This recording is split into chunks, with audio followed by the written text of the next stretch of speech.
The cemetery had not yet emptied when John handed Leslie Hamilton the divorce papers.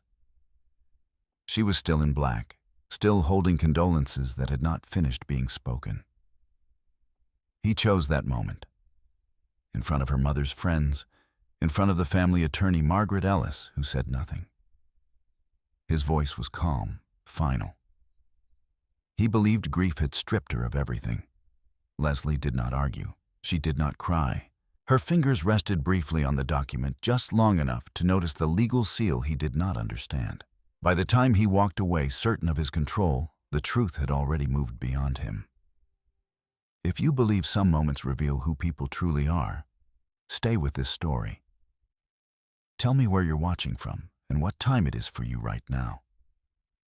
And if quiet strength matters to you, consider subscribing so you don't miss what happens next. The house on Hawthorne Ridge had always been quiet, but in the weeks before Evelyn Hamilton died, the silence took on a different weight. It was no longer the gentle quiet of a well-kept home. It was the kind that settled into corners that lingered between breaths, that made even small movements feel like interruptions. Leslie Hamilton moved through it carefully, as if she were walking through something fragile that could shatter if she made too much sound. She had not slept properly in months. Grief had not begun at the funeral. It had begun in slow increments in hospital corridors and late-night phone calls in the steady decline of a woman who had once seemed unshakable. Evelyn Hamilton had not been loud about her strength. She had simply carried it quietly in the way she spoke, in the way she managed her affairs, in the way she raised her daughter to observe before reacting. Leslie had learned that well. She spent most of her days in a chair beside her mother's bed, a notebook resting on her lap more often than not. It wasn't a diary. It was a habit. Dates, times, medications, conversations. Small details that no one had asked her to track, but that she recorded anyway. It gave her a sense of order when everything else was slipping out of reach. John had never understood that habit. In the beginning of their marriage, he had called it impressive, said it showed discipline. Later, he called it unnecessary. Eventually, he stopped commenting on it at all. By the time Evelyn's condition worsened, John had already started to pull away. It wasn't obvious at first. He still came home at reasonable hours. He still asked the right questions in front of other people. But when it was just the two of them, the conversations shortened. His attention drifted. His phone became a constant presence, always within reach, always face down. Leslie noticed. She noticed the slight delay before he answered simple questions. The way he sometimes repeated himself, as if he had forgotten what he'd already said. The new expenses that appeared in their joint account, amounts that were not large enough to trigger alarm, but frequent enough to form a pattern. She did not confront him. Instead, she wrote things down. Dates, transactions, times he left the house, times he returned. Not because she was building a case, not yet, but because something in her, something shaped by Evelyn's quiet precision, told her that details mattered. John, meanwhile, seemed to believe that details could be managed. He worked in a mid-sized consulting firm in downtown Chicago, a role that required confidence more than transparency. He was good at presenting a version of reality that others found convincing. It had served him well professionally, and for a long time, it had served him in his marriage too. People liked John. They described him as composed, reliable, considerate. At social gatherings, he knew exactly how long to hold a conversation, exactly when to laugh, exactly when to offer help. He carried himself like a man in control of his life, and most people never questioned it. Leslie had once admired that. Now she observed it. There were moments small and easily dismissed, when the version of John that others saw did not align with the one she lived with. A slight impatience in his tone when he thought no one else was listening. A reluctance to discuss long-term plans. A tendency to redirect conversations about finances into something more abstract. He did not lie outright. He simply avoided clarity. Evelyn saw it too. She never spoke ill of John directly. That was not her way. But there were moments, usually late at night, when the house had settled into stillness, when she would look at Leslie with a kind of measured concern. Pay attention to what isn't being said. She told her once, her voice thin but steady. Leslie had nodded. She always nodded. The last week was the hardest. Evelyn's strength diminished rapidly, but her mind remained sharp. She asked for certain documents to be brought to her bedside. Old files, letters, a sealed envelope that Leslie had never seen before. It had Margaret Ellis's name printed neatly in the corner. Margaret Ellis had been Evelyn's attorney for years. She was not someone who appeared often, but when she did, things moved quietly and efficiently. Leslie had met her a handful of times, always in formal settings, always with an undercurrent of seriousness that suggested the conversations extended far beyond what was said aloud. When Margaret called that week, Leslie answered on the second ring. Miss Hamilton, Margaret said, her tone calm, precise. "I'd like to arrange a time to speak with you. Not today, but soon." Leslie glanced toward her mother's room. "Is this about my mother?" she asked. "It is about matters your mother has already set in motion," Margaret replied. "We will speak when you are ready." There was no urgency in her voice, but there was weight. Leslie wrote down the time of the call, the duration, the exact wording she could remember. John asked about it later that evening. "Who was that?" he said, loosening his tie as he stepped into the kitchen. "Margaret Ellis," Leslie replied. He paused just briefly, and he asked, "She wants to meet. After..." Leslie did not finish the sentence. John nodded as if that made sense. "Probably just paperwork," he said. "Estate stuff. Nothing complicated." Leslie did not respond. She had learned that John often labeled things simple when he did not fully understand them. That night, Evelyn asked to speak with Leslie alone. The room was dim, lit only by a bedside lamp. The machines that monitored her condition hummed softly, steady but indifferent. Leslie sat beside her, as she had every night. Evelyn reached for her hand, her grip weaker than before but still deliberate.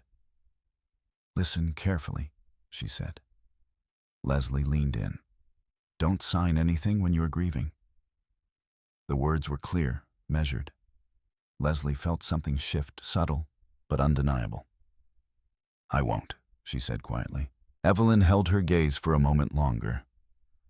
"And don't let anyone rush you," she added, "not even if they sound reasonable."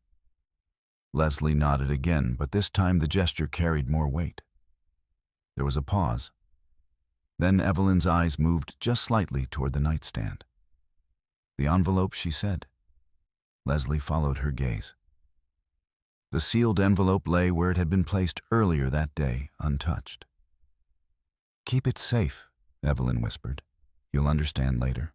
Leslie picked it up, feeling the thickness of the paper, the firmness of whatever was inside. She did not open it. Not then. The next morning, Evelyn Hamilton was gone. The house did not change immediately. It still held her presence in small ways, the arrangement of books, the faint scent of her perfume, the orders she had imposed on everything she touched. But beneath that, something had shifted irrevocably. Leslie moved through the days that followed with a kind of controlled detachment. There were calls to make, arrangements to confirm, people to notify. John stepped into the role of supportive husband with practiced ease. He handled conversations with the funeral home. He spoke to extended family members. He reassured people who needed reassurance. To anyone watching, he was exactly what Leslie needed. But when they were alone, the distance remained. He did not ask how she was holding up. He did not sit with her in silence. He did not notice the envelope she kept in her drawer or the notebook that had grown thicker with each passing day. Leslie noticed everything. She noticed the timing of his calls, the way he stepped outside to take them, the subtle change in his tone when he thought she could not hear. She wrote it down. not because she was ready to act, but because she understood perhaps more clearly than he did that moments were accumulating and that eventually they would matter. By the time the day of the funeral arrived, Leslie Hamilton had already begun to move differently, not outwardly.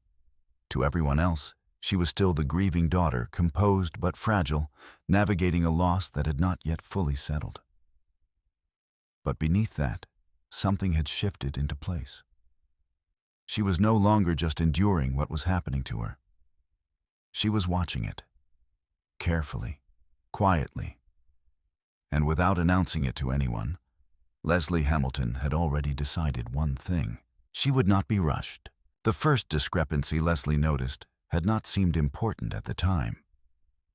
It was a restaurant charge, $84, a place in River North that she and John had never been to together.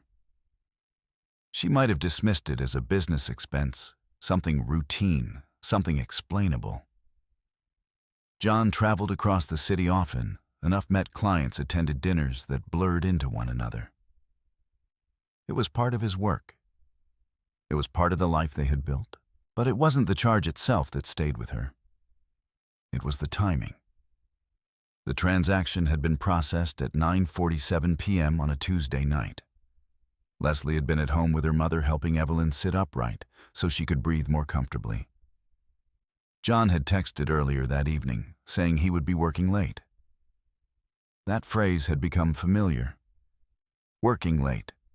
It carried no details, no names, no locations. Just enough information to end a conversation. Leslie had not questioned it then.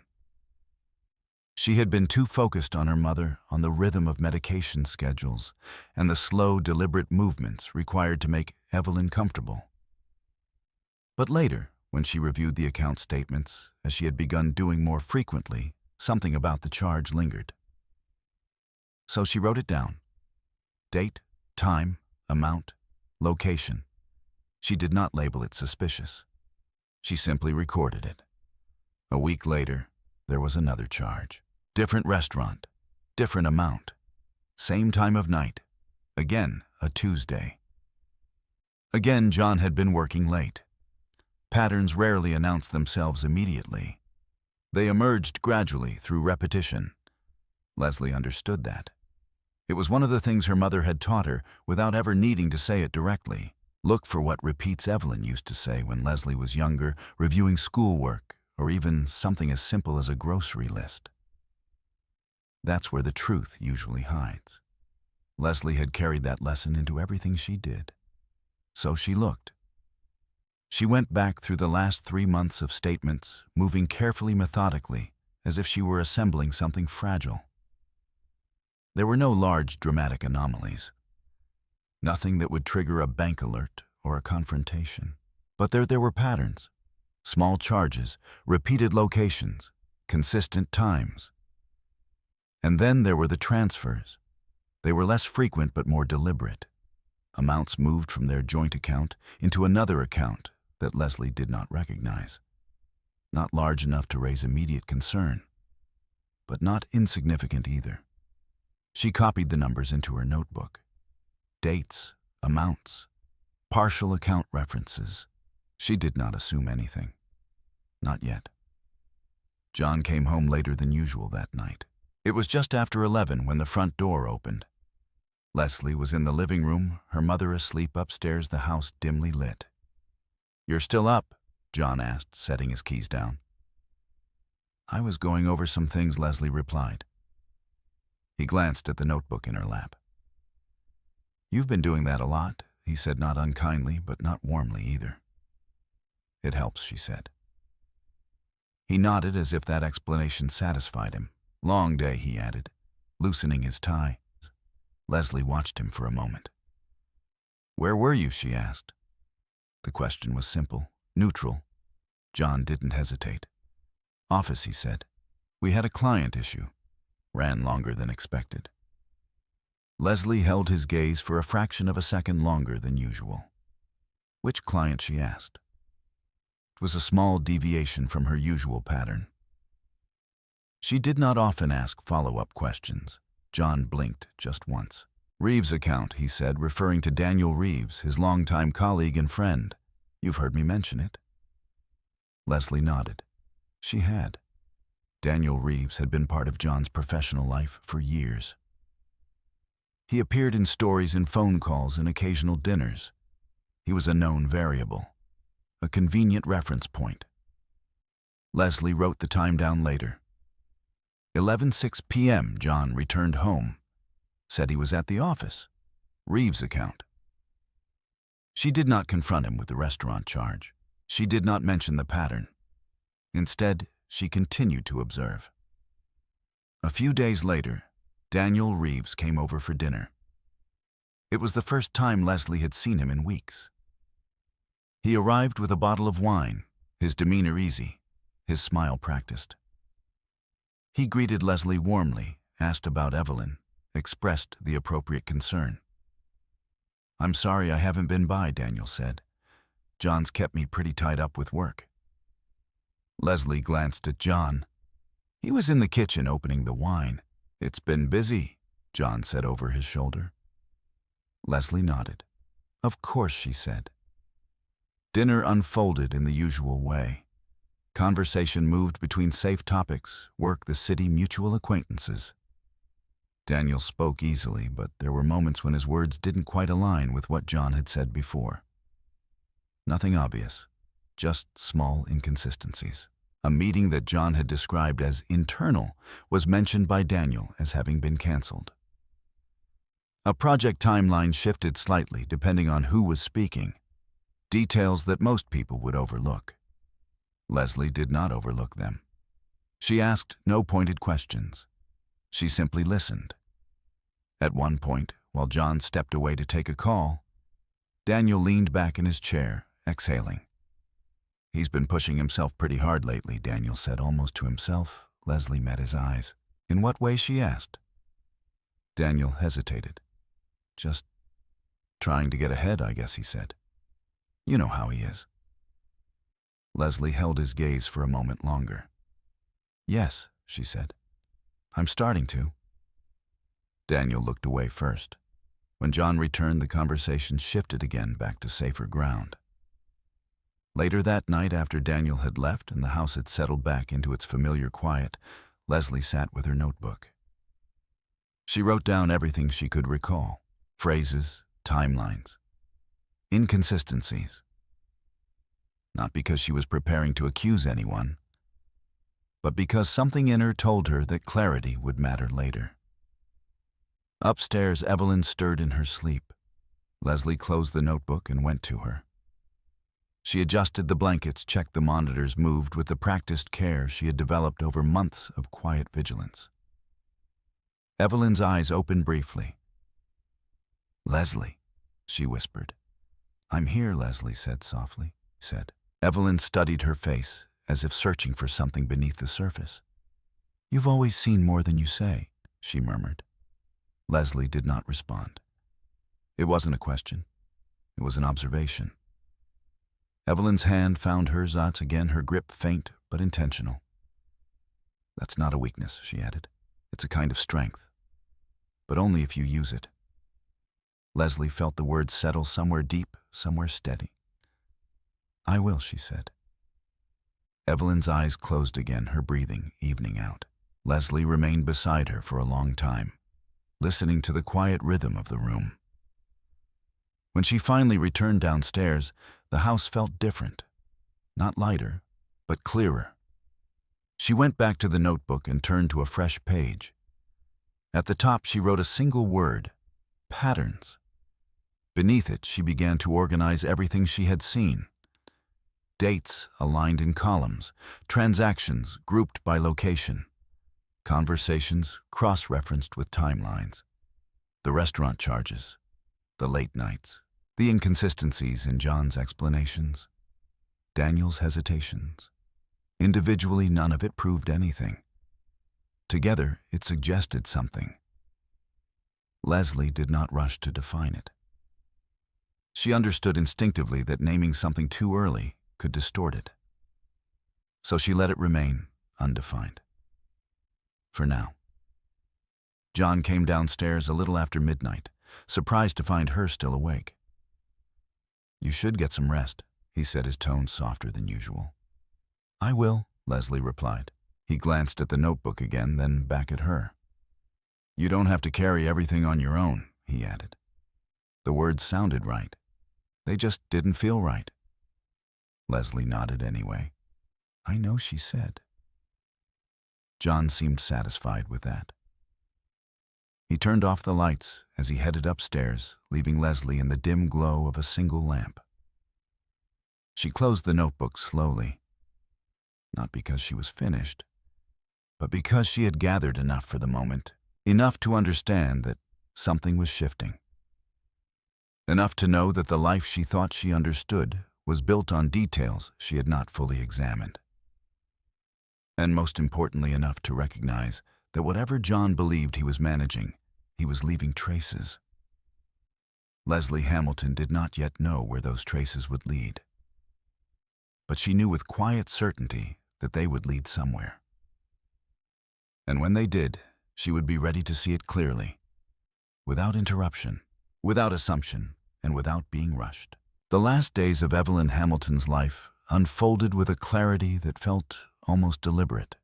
Time, which had once blurred into long stretches of waiting and uncertainty, began to move in measured intervals. Each hour carried weight. Each conversation seemed to arrive with intention, even when it appeared ordinary on the surface. Leslie noticed that. She noticed the way her mother began to organize things that had long been left untouched. Old files were brought out from drawers that had not been opened in years. Documents were reviewed, then set aside, in small, carefully arranged stacks.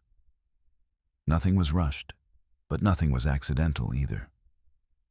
It was as if Evelyn was finishing something, not in a dramatic way, not with declarations or grand explanations, but through quiet, precise actions that only made sense when viewed together. On a Thursday afternoon, 2 days before her condition declined sharply, Evelyn asked Leslie to bring down a set of folders from the study. "They're in the bottom drawer," she said, her voice thin but steady. "The ones with the blue tabs." Leslie found them exactly where her mother had said they would be. There were 4 folders, each labeled in Evelyn's handwriting. The titles were simple: dates, initials, a single word here and there. Nothing that immediately revealed their significance. Leslie brought them to the bedroom and placed them on the bed. Evelyn gestured for her to sit. "Open the first one," she said. Leslie did. Inside were documents, legal, financial, and structured in a way that suggested they had been reviewed many times. Trust agreements, property records, correspondence from law firms. Leslie recognized some of the names. Margaret Ellis, a firm based in Chicago that specialized in estate law, a bank she had seen on past statements but had never questioned. She turned the pages slowly, careful not to miss anything. "What is all this?" she asked quietly. Evelyn watched her with a calm expression. "Things I've already taken care of," she replied. Leslie looked up. For what she asked. Evelyn did not answer directly. "For you," she said instead. The words were simple, direct, but they did not carry immediate meaning, not yet. Leslie closed the folder gently. "You should rest," she said. "We can go through this later." Evelyn's gaze held hers. "No," she said softly. "Not later." There was no urgency in her tone, but there was finality. Leslie hesitated, then opened the second folder. More documents, more structure. Patterns she did not yet fully understand, but that clearly connected to the first set. She noticed dates that spanned years. Decisions that had been made long before her mother became ill. Adjustments that suggested foresight rather than reaction. "Why didn't you tell me about this before?" Leslie asked. Evelyn's lips curved slightly, not quite a smile. "Because you weren't ready to hear it," she said. Leslie absorbed that. It wasn't criticism. It was an assessment. The room fell quiet again, filled only by the soft hum of the medical equipment. After a moment, Evelyn shifted her attention to the nightstand. The envelope, she said. Leslie reached for it. It was the same one she had noticed earlier in the week, thick, sealed with Margaret Ellis's name printed neatly in the corner. Not yet, Evelyn added as Leslie's fingers moved toward the edge. Leslie paused. When she asked, Evelyn took a slow breath. When you can read it without reacting, she said. When you can understand it instead of feeling it. Leslie nodded, though she wasn't sure she fully grasped what that meant. Evelyn seemed to sense that. You will, she said. The conversation ended there. Not because there was nothing more to say, but because Evelyn had said what mattered. That evening, Margaret Ellis called again. Leslie stepped into the hallway to take it. Miss Hamilton Margaret said, her voice as composed as ever. I wanted to check in. Leslie glanced back toward her mother's room. She's stable, Leslie said, though the word felt fragile. There was a brief pause on the other end. I understand, Margaret replied. When the time comes, we will need to meet. There are documents that require your attention. Leslie tightened her grip on the phone. Can you tell me what this is about? She asked. Margaret's response was measured. Your mother has made arrangements, she said. Extensive ones. My role is to ensure they are executed exactly as intended. Leslie felt a flicker of something she could not yet name. Concern, confusion, perhaps something deeper. Is this complicated, she asked. Margaret did not hesitate. It is precise, she said. And it is important that you approach it that way. Leslie closed her eyes briefly. I will, she said. I know you will, Margaret replied. The call ended. Leslie stood in the hallway for a moment longer, the phone still in her hand. Behind her, the house remained quiet. Too quiet. She returned to the bedroom. Evelyn's eyes were closed, but her breathing was uneven. Leslie sat beside her, setting the envelope back on the nightstand, exactly where it had been. She did not open it. Not yet. That night passed slowly. Leslie remained awake, listening, watching adjusting blankets, checking monitors. The routine had become second nature, something she could do without thinking. But her mind was not quiet. Fragments of the day replayed in her thoughts, the folders, the documents, Margaret's words, her mother's insistence. Don't sign anything when you are grieving. The sentence settled differently now. It was no longer abstract advice. It was a warning. By early morning, Evelyn's condition had worsened. The changes were subtle at first. A shift in breathing, a stillness that felt heavier than sleep. Leslie called the nurse. John was still upstairs. He came down when he heard the movement, his expression alert, concerned in the way people are when they understand something is happening, but not yet how serious it is. What's going on? He asked. Leslie didn't answer immediately. She was focused on her mother. The nurse arrived quickly, followed by a doctor who spoke in quiet, careful terms that avoided finality while clearly approaching it. John stood near the doorway, his presence solid but distant. Leslie remained at the bedside. Evelyn's eyes opened one last time. They found Leslie's. There was no fear in them, only recognition and something else. Certainty. Leslie leaned closer. I'm here, she said softly. Evelyn's lips moved. The words were faint, but Leslie heard them. Trust yourself. Then, after a pause, don't let him decide your timing. The statement was more specific than anything she had said before. Leslie's breath caught slightly, but she did not ask questions. There was no time. Evelyn's hand relaxed in hers. The room fell into a different kind of silence, one that did not lift. John stepped forward, then placing a hand lightly on Leslie's shoulder. I'm sorry, he said. His voice was steady, appropriate. Leslie nodded once. She did not cry, not in that moment. There would be time for that later. For now, there were things to do, calls to make, arrangements to begin. people to inform. The day unfolded in a series of necessary actions. Margaret Ellis was among the first Leslie contacted. "I understand," Margaret said when Leslie told her. "I'm very sorry for your loss." There was a pause. "Whenever you are ready," Margaret added, "we will proceed." Leslie looked at the envelope on the table. "I'll call you," she said. That night, after the house had emptied and the initial wave of condolences had subsided, Leslie sat alone in the living room. The folders lay in front of her, the envelope beside them, the notebook within reach. She opened the notebook first, wrote the date, the time, a single line beneath it. Evelyn Hamilton passed at 7:42 a.m. She closed it gently. Then, without rushing, she reached for the envelope. Her fingers rested on the seal. She could open it. She knew that.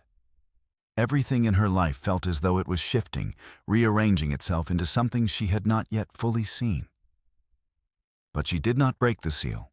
Instead, she placed the envelope back on the table, exactly where it had been. Leslie Hamilton was grieving. And because she understood that, she waited. The morning of the funeral arrived without ceremony. There was no clear beginning to it, no moment that marked the shift from private grief to public ritual. It simply unfolded as these things often did through a series of quiet obligations that did not wait for readiness. Leslie Hamilton dressed in black without thinking about it. The dress had been chosen days earlier, laid out with a kind of distant practicality. It was simple, structured, appropriate.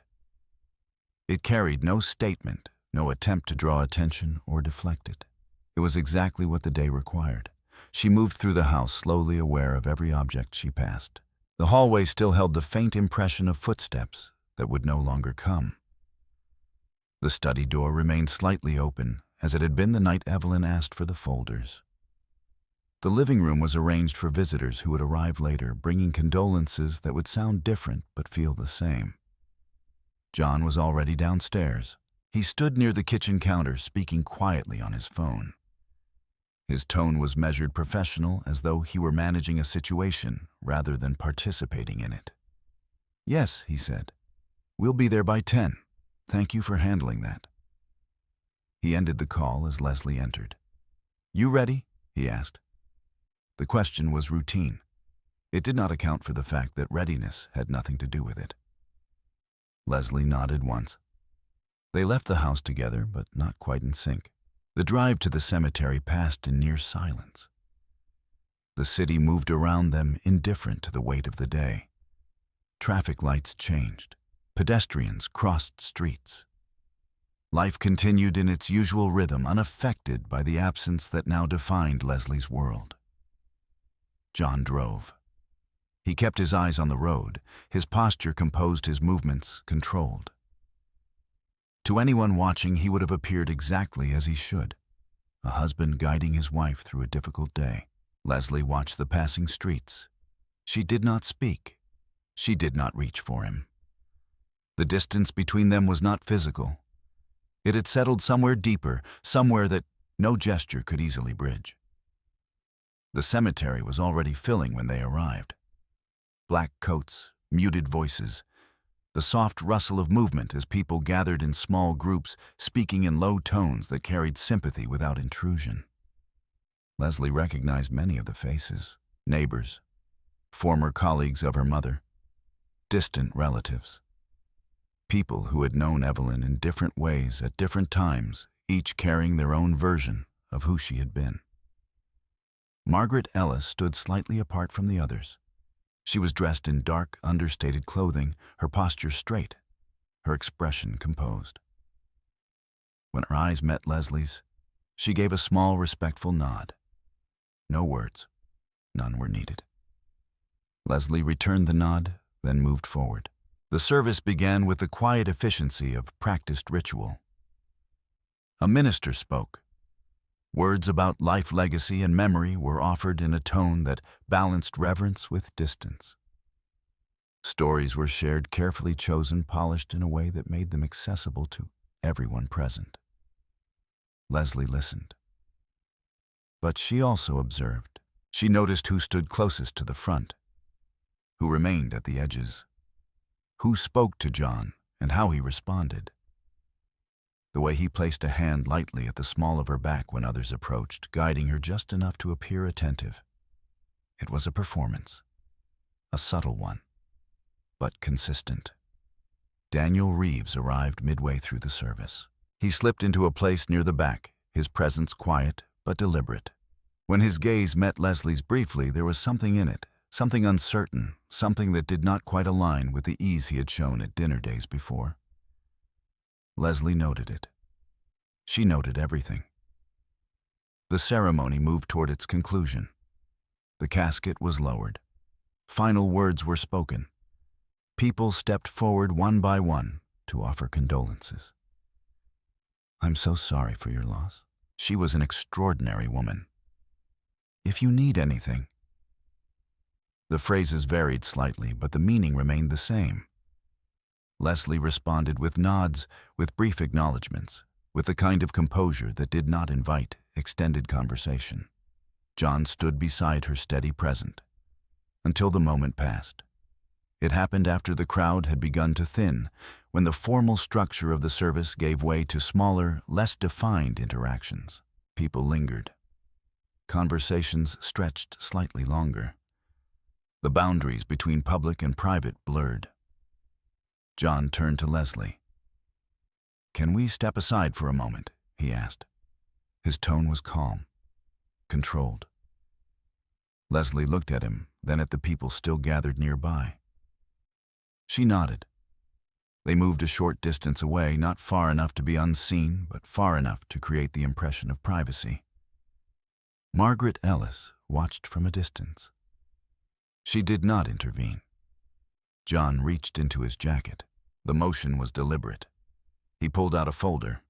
Simple, professional, unremarkable at first glance, while Leslie's eyes dropped to it. "I didn't want to do this here," John said, his voice low. "But there's never a good time for these things." Leslie did not respond. She waited. John opened the folder and slid a set of documents toward her. "I think it's best if we move forward," he continued, "for both of us." The words were carefully chosen, neutral, reasonable. Leslie looked down. The heading was clear: Petition for Dissolution of Marriage, Divorce Papers. The moment settled around them, heavy but contained. A few people nearby shifted slightly and their attention drawn, without fully understanding what they were witnessing. Margaret Ellis's gaze did not waver. John continued speaking. "I've been thinking about this for a while," he said. "And given everything that's happened, it just makes sense." Leslie's fingers moved to the edge of the document. She did not pick it up immediately. She let her gaze move across the page. Names, dates, legal language structured in a way that made the decision appear inevitable. Her name, his name, terms that had already been outlined. Her expression did not change. John mistook that for agreement. "I'm not trying to make this harder than it needs to be," he added. "We can handle this cleanly, respectfully." Leslie's eyes moved lower. There, near the bottom of the first page, was a seal. Small, precise, easily overlooked by anyone not looking for it. But Leslie noticed. She always noticed. The seal indicated the involvement of a legal entity, one that specialized in financial disclosures and marital asset evaluations. It was not something included by default. It suggested preparation, timing, intent. Leslie's fingers rested lightly on the paper. Not gripping, not trembling. Just there. John watched her, waiting, confident.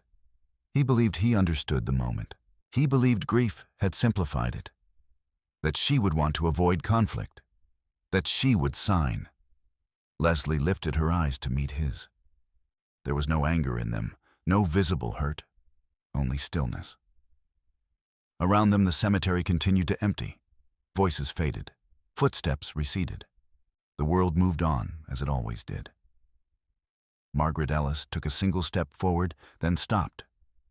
She did not speak. She did not need to. Leslie looked back down at the document. Then, without a word, she closed the folder. Gently, she handed it back to John. "I'll review it," she said. Her voice was quiet, even. John hesitated. "That's fine," he replied.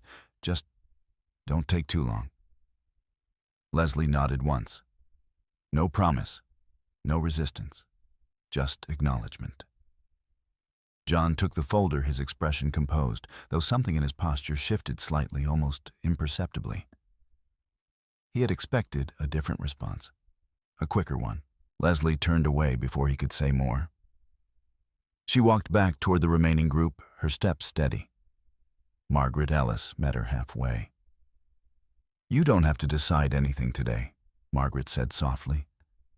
Leslie met her gaze. "I know," she replied. She did not look back at John. Not then. The moment had already passed. What he had intended as an ending had not been accepted. And though he did not realize it yet, the timing he had chosen was no longer his to control. The house felt different when Leslie returned. It was not emptier. That had already been true in the quiet hours after Evelyn's passing. This was something else.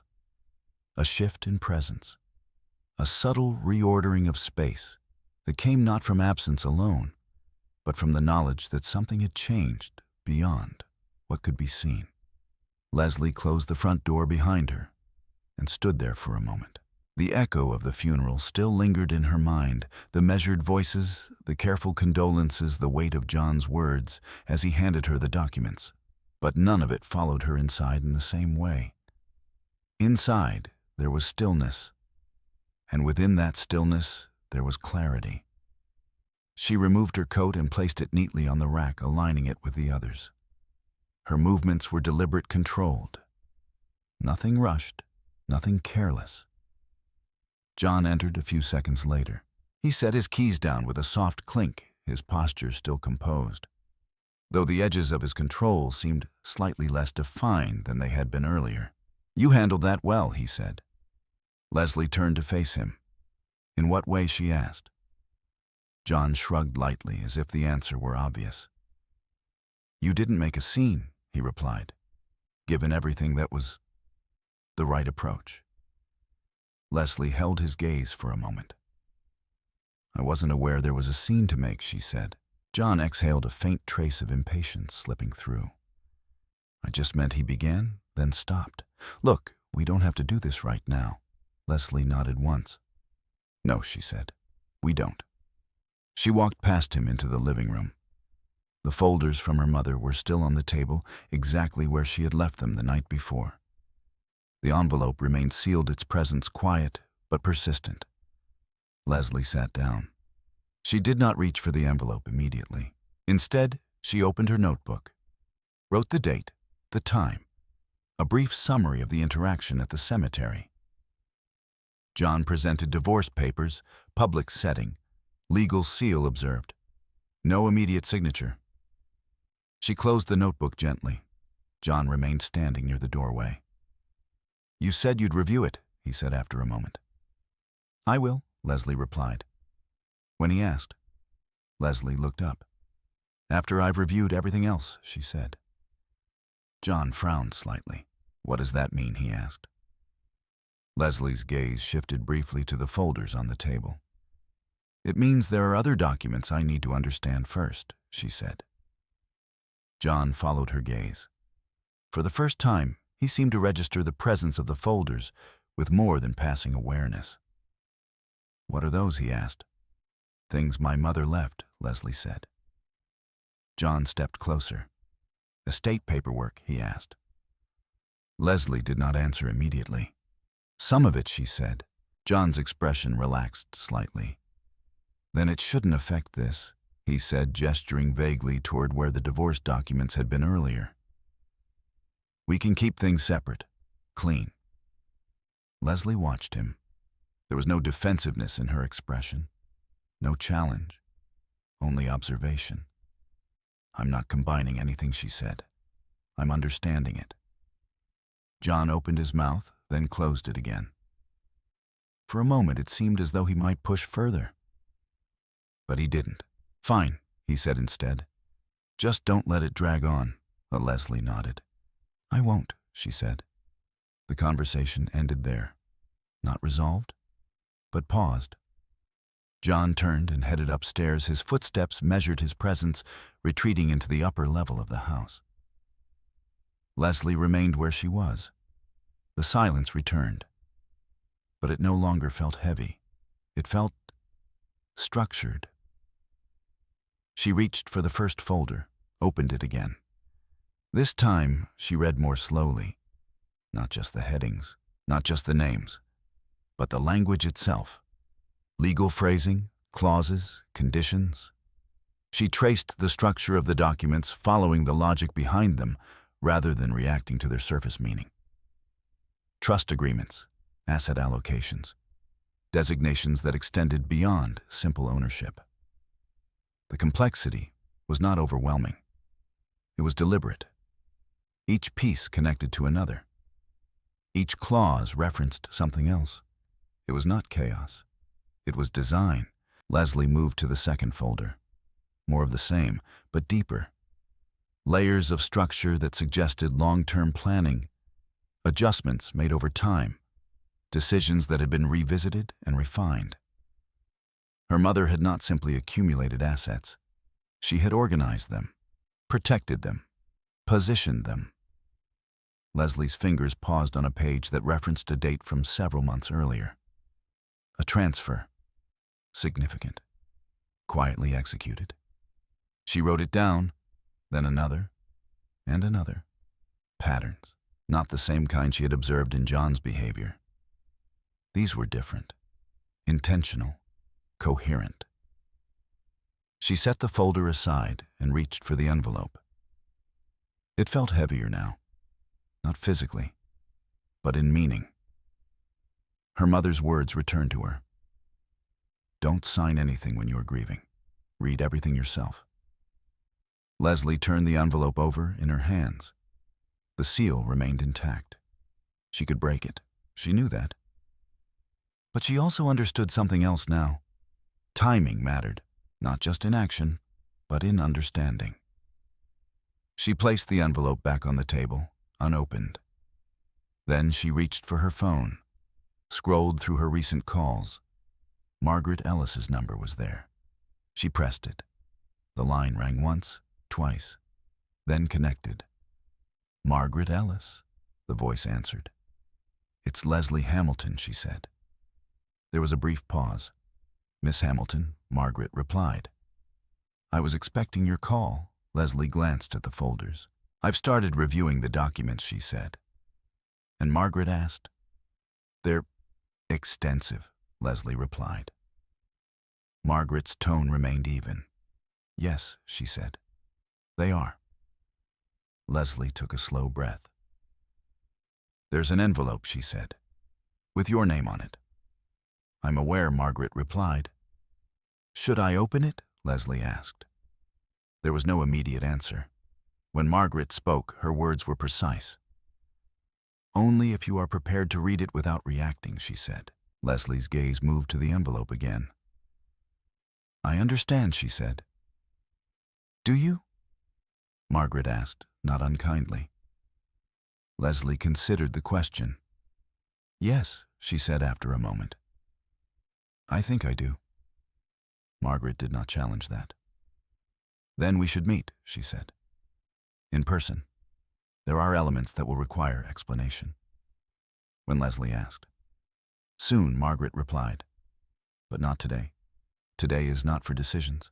Leslie felt a quiet alignment with that. Tomorrow, she said. Margaret paused briefly as if reviewing something unseen. Tomorrow will work, she said.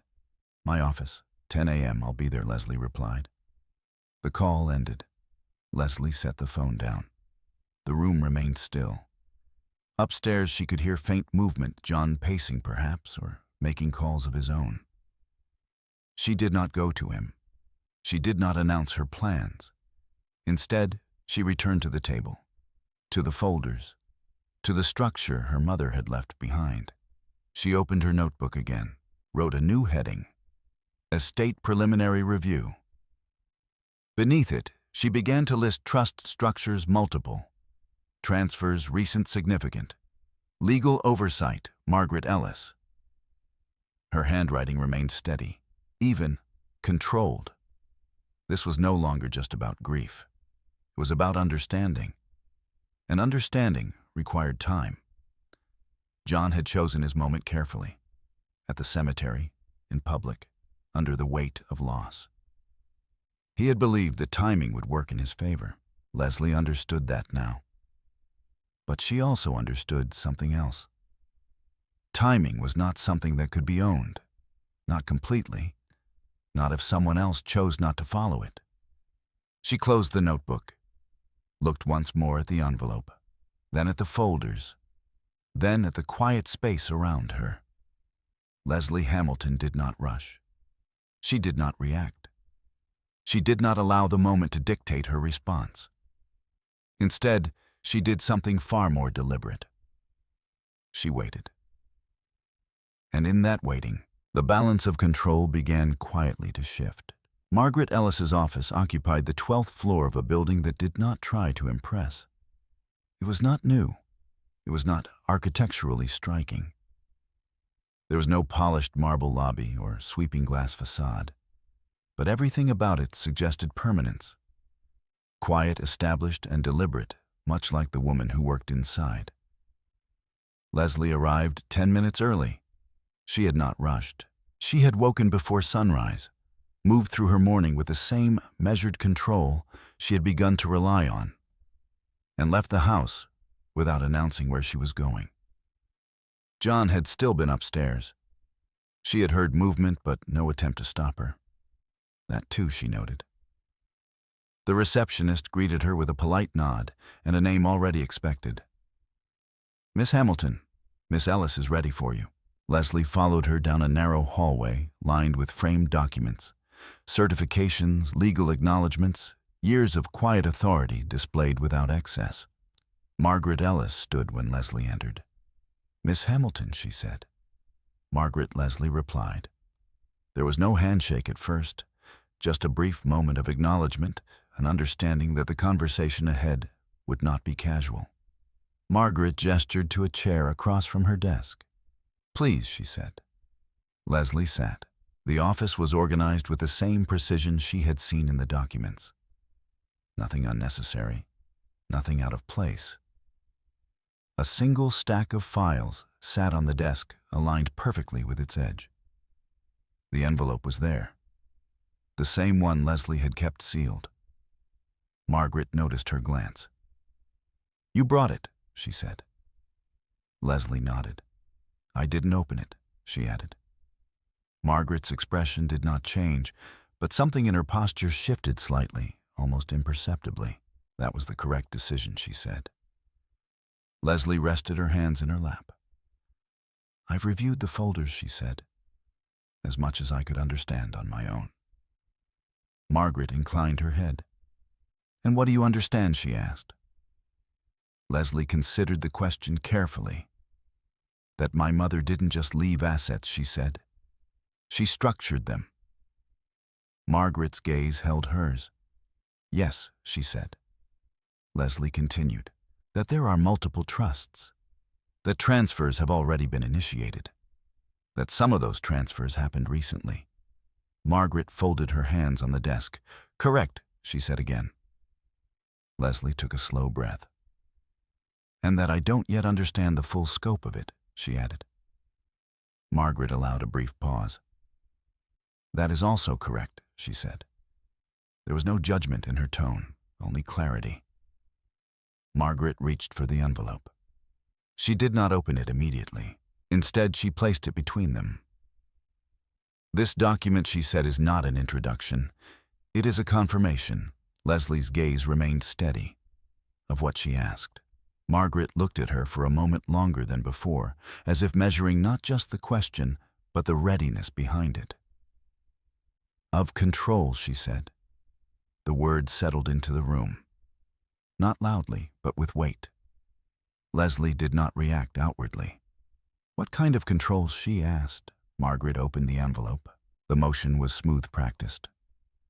She removed a set of documents and turned them toward Leslie. These are the finalized instruments of your mother's estate, she said. They confirm the transfer of authority, not just ownership.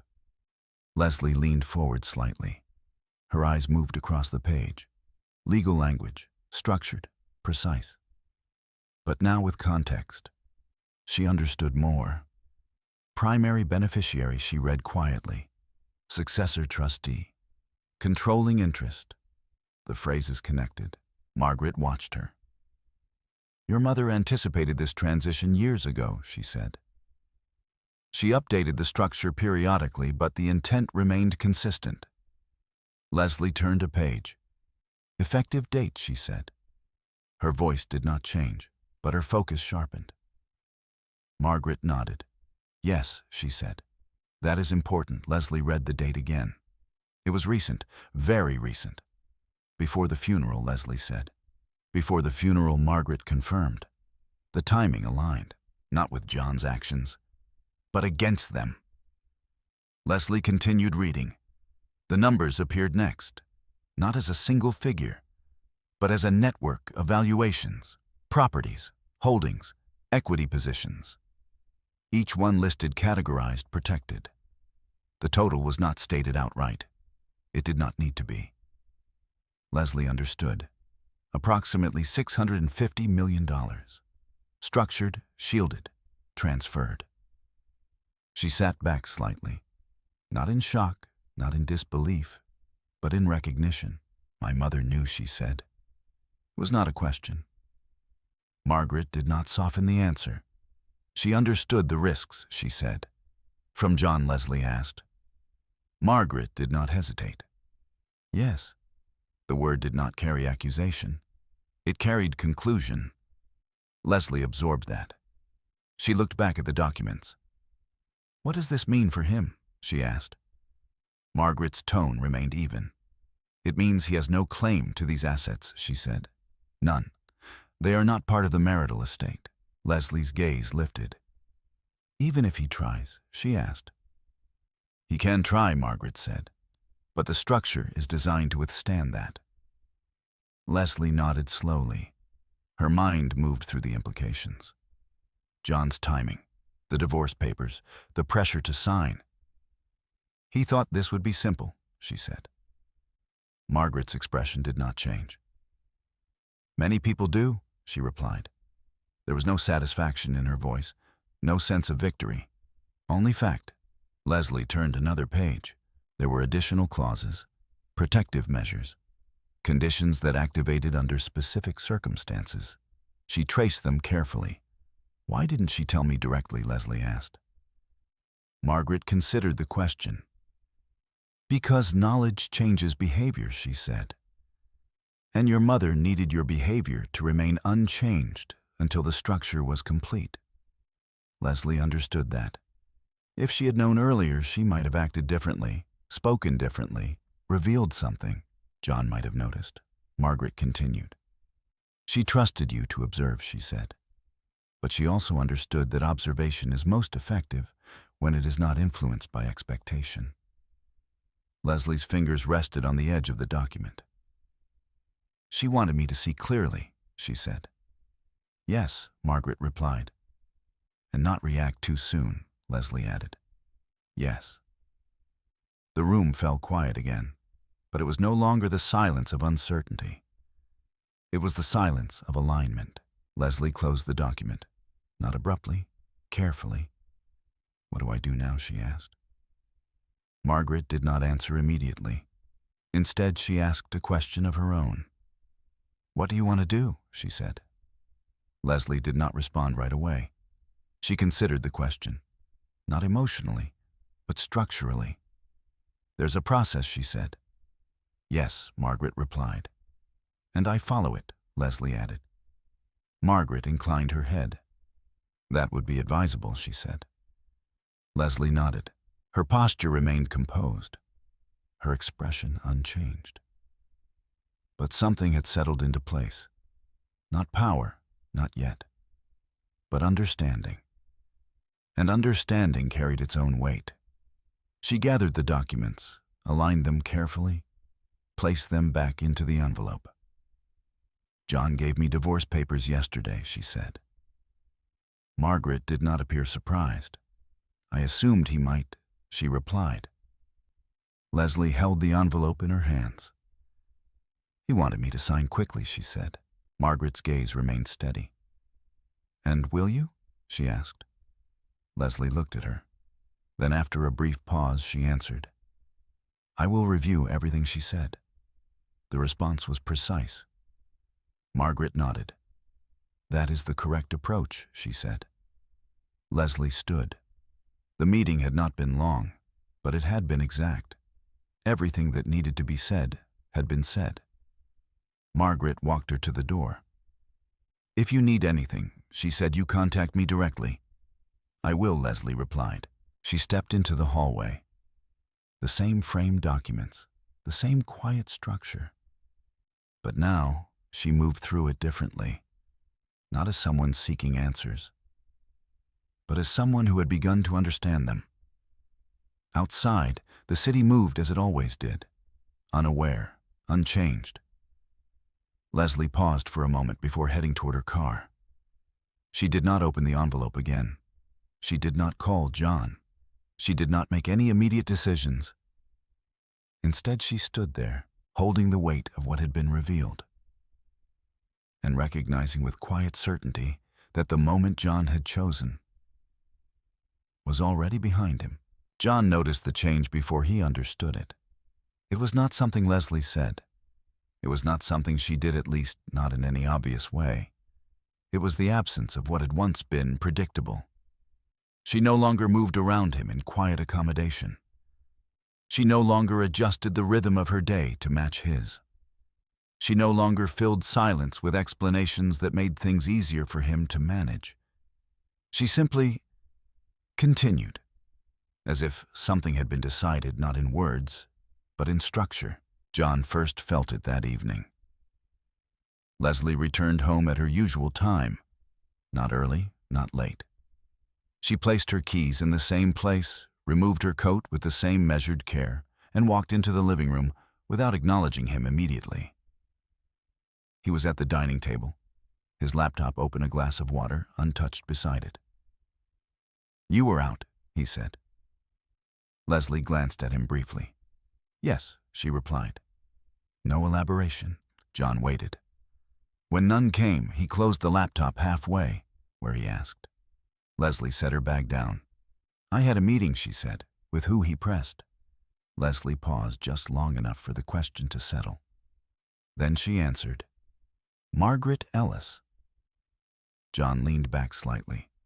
For the first time, his expression shifted in a way that was not entirely controlled. "What for?" he asked. Leslie looked at him. "To review my mother's estate," she said. John's jaw tightened just briefly. "That's what I assumed," he replied. "Anything I should know?" The question was casual. Too casual. Leslie recognized that. "No," she said. The word was simple, complete.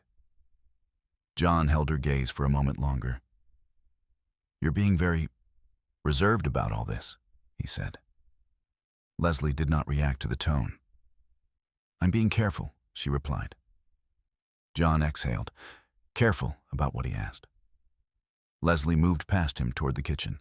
"Understanding what I'm reading," she said. John watched her. "You don't need to do that alone," he said. "We can go through it together."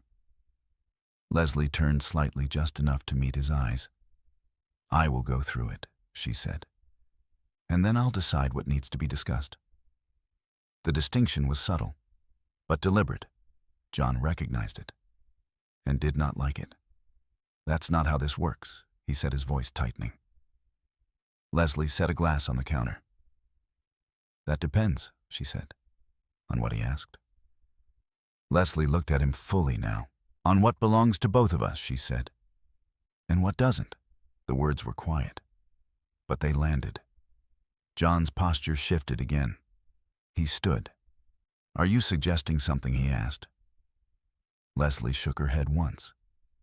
I'm not suggesting anything, she said. I'm reviewing documents. John took a step closer. This isn't complicated, Leslie, he said. Your mother's estate is separate. Fine. But everything else, our accounts, our assets, that's still joint. That's still something we need to handle. Leslie listened. She did not interrupt. When he finished, she nodded.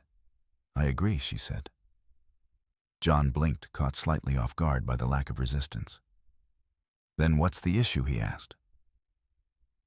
Leslie reached for her notebook, opened it. Not to write, just to hold. There isn't an issue, she said. There's a process. John let out a short breath. You keep saying that, he said. Process, structure. It's just paperwork. Leslie's gaze remained steady. It's not just paperwork, she said. There was no emphasis, no raised voice. But the statement carried a different kind of certainty. John looked at her for a long moment. Then he shifted tactics. Look, he said, softening his tone. I know this is a lot. You've just lost your mother. You're dealing with things you didn't expect. But dragging this out isn't going to help. Leslie closed the notebook. I'm not dragging anything out, she said. It feels like it, John replied. Leslie considered that. Then your expectations might need adjusting, she said. The words were not sharp, but they were clear. John's patience thinned. This doesn't need to become complicated, he said. We can handle the divorce cleanly. No conflict, no unnecessary legal battles. Leslie nodded once. I intend to keep it that way, she said. Then sign the papers, John said. There it was. Direct, unfiltered. Leslie did not respond immediately. She placed the notebook back on the table, aligned it with the edge, then looked at him. I'll review them, she said. John's expression hardened. That's not an answer, he said. It is, Leslie replied. No, it's not, he said. It's a delay. Leslie tilted her head slightly. It's a step, she said. John ran a hand through his hair. You're making this harder than it needs to be, he said. Leslie did not argue. Instead, she asked a question. When did you decide, she said. John frowned. Decide what, he asked. The timing, Leslie said, of the divorce. John's eyes narrowed slightly. I've been thinking about it for a while, he said. Leslie nodded. I assumed that she replied. There was a pause. Then she added, You chose the funeral. The statement was not accusatory. It was observational. John shifted his weight. It wasn't ideal, he said. But there's never a perfect moment. Leslie held his gaze. There are better ones, she said. John didn't respond. For a moment, the room settled into silence again. But it was not the same silence as before. This one had edges. John stepped back. This conversation isn't productive, he said. Leslie inclined her head slightly. Not yet, she agreed. John picked up his laptop. I have work to do, he said. Leslie did not stop him. He walked upstairs, his footsteps sharper, now less controlled than before. The sound faded. The house returned to stillness. Leslie remained where she was. She did not follow. She did not call after him. Instead, she returned to the table, to the envelope, to the documents she now understood in a way he did not. She opened her notebook again, wrote a new entry, John increasing pressure to sign, framing delay as complication. She paused, then added, unaware of estate structure, assumes standard division.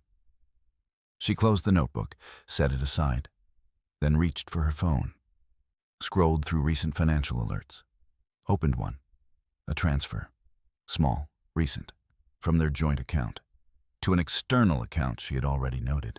She did not react. She wrote it down, then another, and another. The pattern was continuing, not changing, not adjusting, as if nothing had shifted, as if everything was still under control. Leslie leaned back slightly. Her expression remained calm, but her understanding deepened. John was not just impatient. He was operating on an assumption. That time worked in his favor. That pressure would produce compliance. That she would eventually choose the easier path. Leslie closed the banking app, set the phone down, and for a moment she allowed herself to sit in the quiet recognition of something simple. He did not know.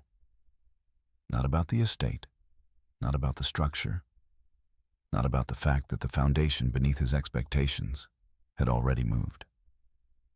She stood, turned off the lights in the living room, and walked upstairs without making a sound. The house settled around her once more. But this time, the silence was not something she endured. It was something she used. The next pattern did not appear in numbers first. It appeared in language. Leslie noticed it on a Thursday morning just after 8:15 a.m., when John stepped outside to take a call he did not want to take in the house. He had done that before, many times. But this time, the tone was different. Lower, more precise, as if the words mattered in a way they had not before. Leslie did not follow him. She did not move toward the door or try to listen directly. Instead, she remained in the kitchen, her hands resting lightly against the counter, her attention fixed on the reflection in the glass panel beside the back door. It was enough. She could not hear every word, but she did not need to. Not yet, John was saying. A pause. No, I told you the timing has to be controlled. Another pause. I'll handle it. The call ended quickly after that. John remained outside for a moment longer, then stepped back in his expression already reset to something neutral. Leslie did not look up immediately.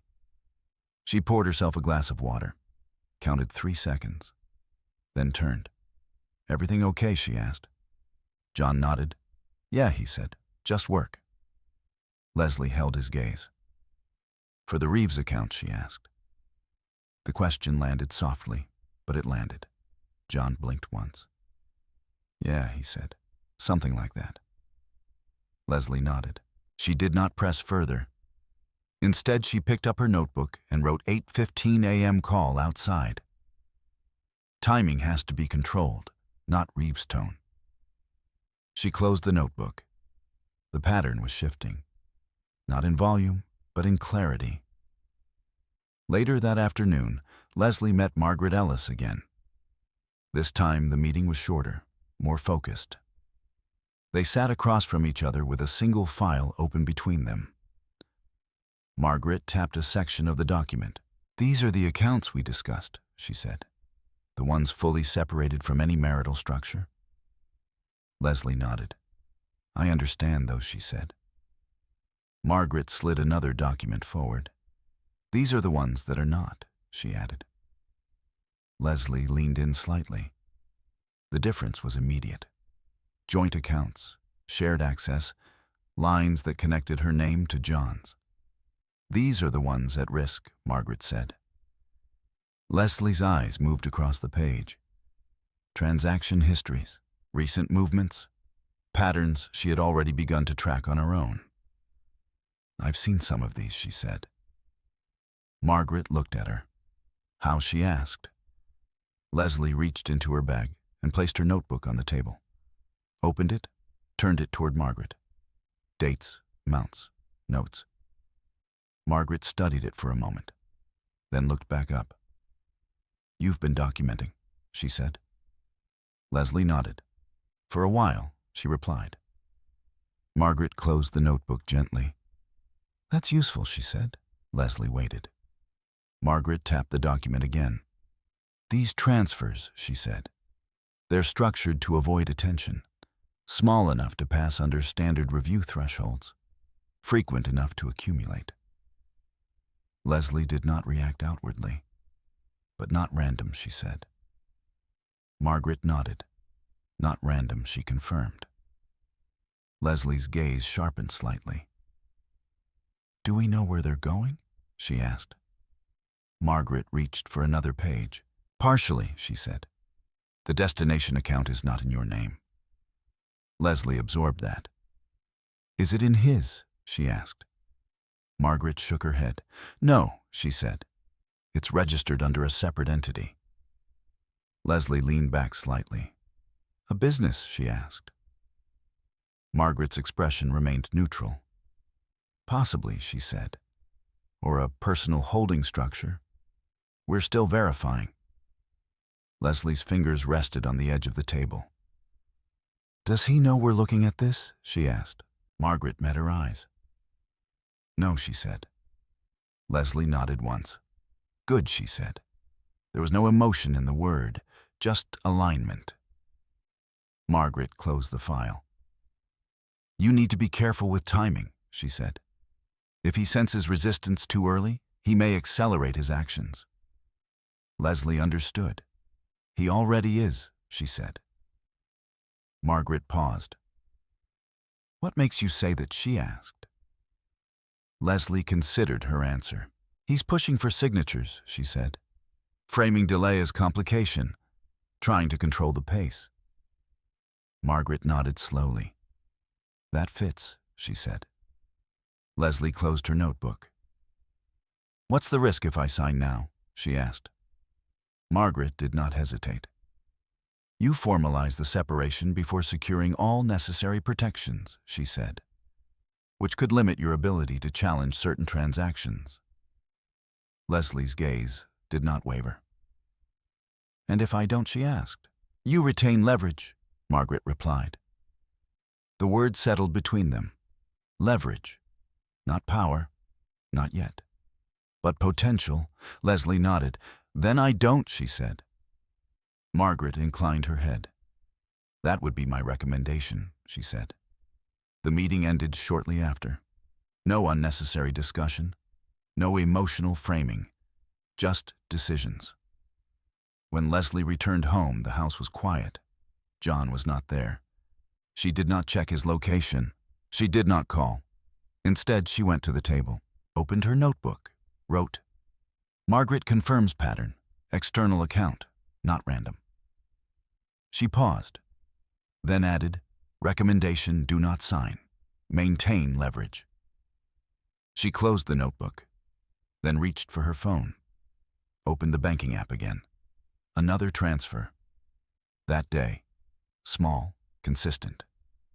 She wrote it down. The pattern was continuing, uninterrupted, as if nothing had changed, as if everything was still operating under the same assumptions. Leslie leaned back in her chair. Her expression remained calm, but her understanding deepened. John was not reacting. He was proceeding, following a plan, one that relied on timing, on pressure, on her compliance. She stood, walked to the window, looked out at the street. The world moved as it always did. Cars passing, people walking, unaware. She did not feel anger, not in the way people expected. What she felt was something else. Precision, clarity, the kind that came when separate pieces began to align. Behind her, the house remained still. She turned back toward the table, toward the notebook, toward the quiet accumulation of facts. And for the first time since the funeral, Leslie Hamilton understood not just that something was wrong, but how it was being done, and why. She picked up her pen, added one final line beneath the others. Pattern confirmed. Intentional. Ongoing. Then she closed the notebook, set it aside, and allowed herself a single, measured breath. Not of relief, not of release, but of recognition. The situation was no longer undefined. It had structure, and structure could be followed, step by step, without assumption, without haste, without giving anything away. Upstairs, the house remained silent. John had not returned yet. Leslie did not wait for him. She turned off the lights and moved through the darkness with the same quiet control she had carried from the beginning. Because now she was no longer just observing the pattern. She was inside it, and she understood exactly what that meant. John began to adjust. Not in the way someone does when they admit something is wrong, but in the way someone does when they sense resistance and attempt to redirect it. Leslie noticed it immediately. The shift did not come through confrontation. It came through tone. Softer at first, more measured, as if he were recalibrating the distance between them, trying to restore a version of normal that had already begun to dissolve. It started with small gestures. He came home earlier one evening, carrying takeout from a restaurant they used to frequent years ago. "I thought we could eat together," he said, setting the bags down on the counter. Leslie looked at the containers, recognized the place. Not because they had gone recently, but because they had not. "Thank you," she said. She did not refuse. She did not question. She simply accepted the gesture as it was. They sat across from each other at the dining table, the same table where she had documented transactions, patterns, and silence. Now it held food, warm, familiar, carefully chosen. John watched her as she ate. "You've been quiet," he said. Leslie set her fork down. "I've been reading," she replied. John nodded as if that confirmed something he already believed. "About your mom's estate?" he asked. "Yes." John leaned back slightly, and he pressed. Leslie met his gaze. "It's structured," she said. John gave a small smile. "Most estates are," he replied. Leslie did not return the smile. "This one is precise," she said. John's expression flickered just briefly. "What does that mean?" he asked. Leslie considered the question. "It means it was designed to function a certain way," she said. John exhaled lightly. "Okay," he said. "And how does that affect us?" Leslie did not answer immediately. Instead, she asked, "What do you think it affects?" John paused.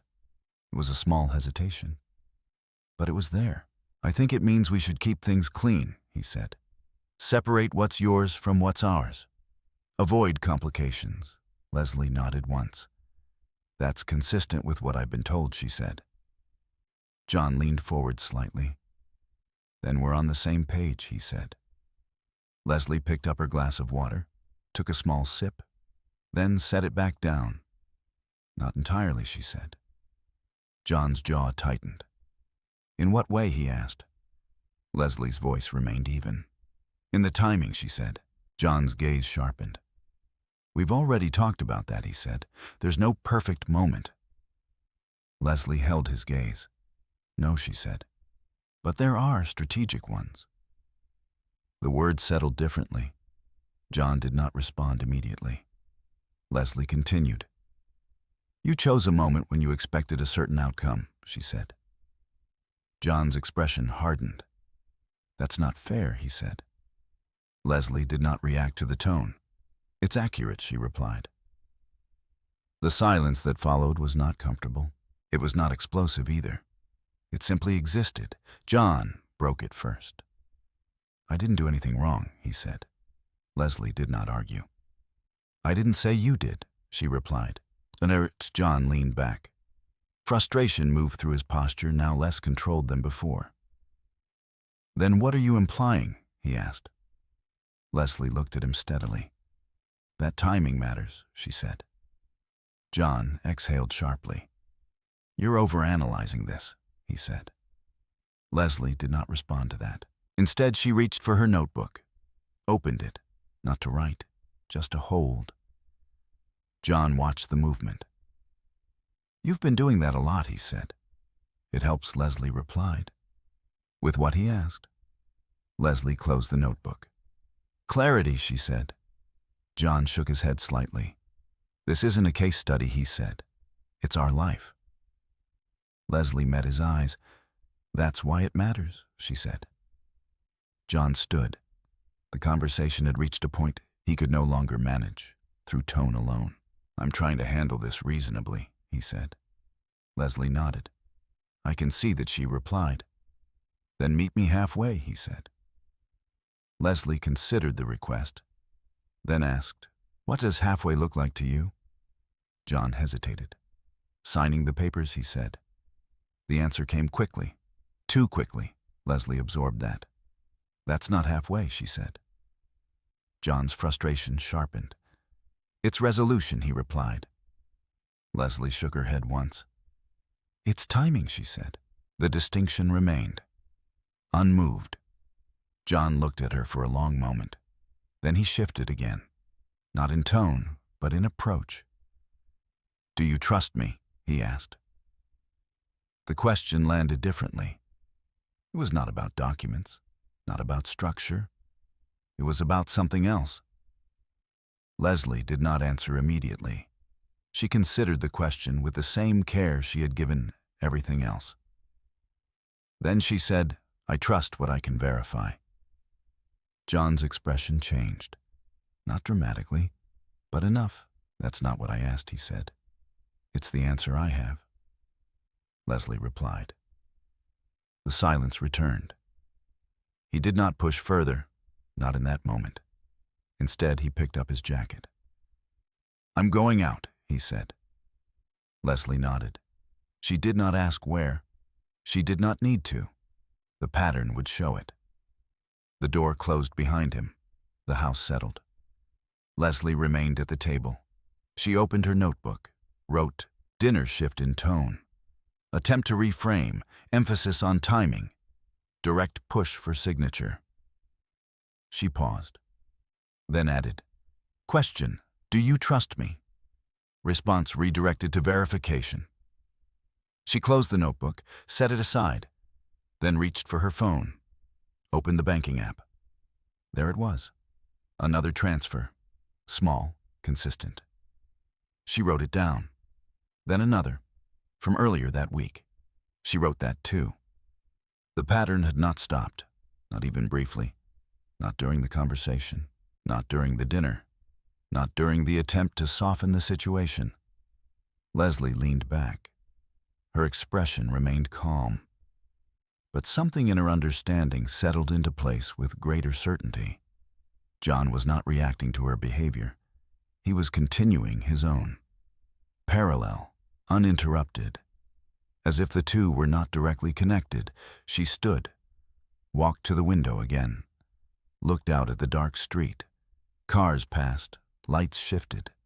Nothing unusual, everything in motion. Behind her, the house remained quiet, structured, predictable. She turned back, moved toward the stairs, paused at the bottom step. And for a moment, she considered the question he had asked. Do you trust me? Not emotionally, not abstractly, but structurally. She understood now that trust in its simplest form required alignment between words and actions. And that alignment was not present. She did not feel anger. She did not feel urgency. She felt something else. Certainty, the kind that did not need to be expressed to exist. She went upstairs. Not to follow him, not to wait, but to continue. Because whatever John believed he was controlling was still moving forward, just not in the way he expected. The first formal notice did not arrive loudly. It came as a single envelope delivered by certified mail, placed precisely at the center of the front entry table, where Leslie would see it the moment she stepped inside. The return address carried Margaret Ellis's firm name. Leslie paused for a moment before opening it. Not out of hesitation, but out of habit. She noted the time. 3:42 p.m. She wrote it down. Then she broke the seal. Inside was a letter structured with the same clarity she had come to expect. Notice of financial separation and preservation of assets. The language was firm but controlled. It did not accuse. It did not escalate. It established. It defined. It placed boundaries. Leslie read each line slowly. Joint accounts would remain active but monitored. Unauthorized transfers would be documented. Requests for financial disclosure would be issued. From this point forward, actions would be recorded within a legal framework. Nothing emotional, nothing personal, just structure. Leslie folded the letter carefully and placed it back into the envelope. She did not feel relief. She did not feel tension. She felt alignment. This was the next step. Nothing more, nothing less. Upstairs, she could hear movement. John had returned earlier than usual. She had not gone to him. She had allowed the house to remain divided, not by conflict, but by silence. Now she picked up the envelope and walked toward the stairs. Not quickly, not hesitantly, just steadily. John was in the bedroom, his jacket draped over a chair, his phone in his hand. He looked up when she entered. "You got something?" he asked, noticing the envelope. Leslie held it out. "For you," she said. John took it. His expression remained neutral at first, the practiced composure of someone accustomed to reading documents without reacting prematurely. He opened it, read, paused, then read again. The shift was subtle, but undeniable. "What is this?" he asked. Leslie remained near the doorway. "A notice," she said. John looked up. A notice of what he pressed. Leslie did not move. "Financial separation procedures," she replied. John's grip on the paper tightened slightly. "This is unnecessary," he said. Leslie did not argue. "It's procedural," she said. John shook his head. "No, it's not," he replied. "This is escalation." Leslie watched him. "It's documentation," she said. John let out a short breath. "Leslie, we don't need lawyers for this," he said. "We can handle it ourselves." Leslie held his gaze.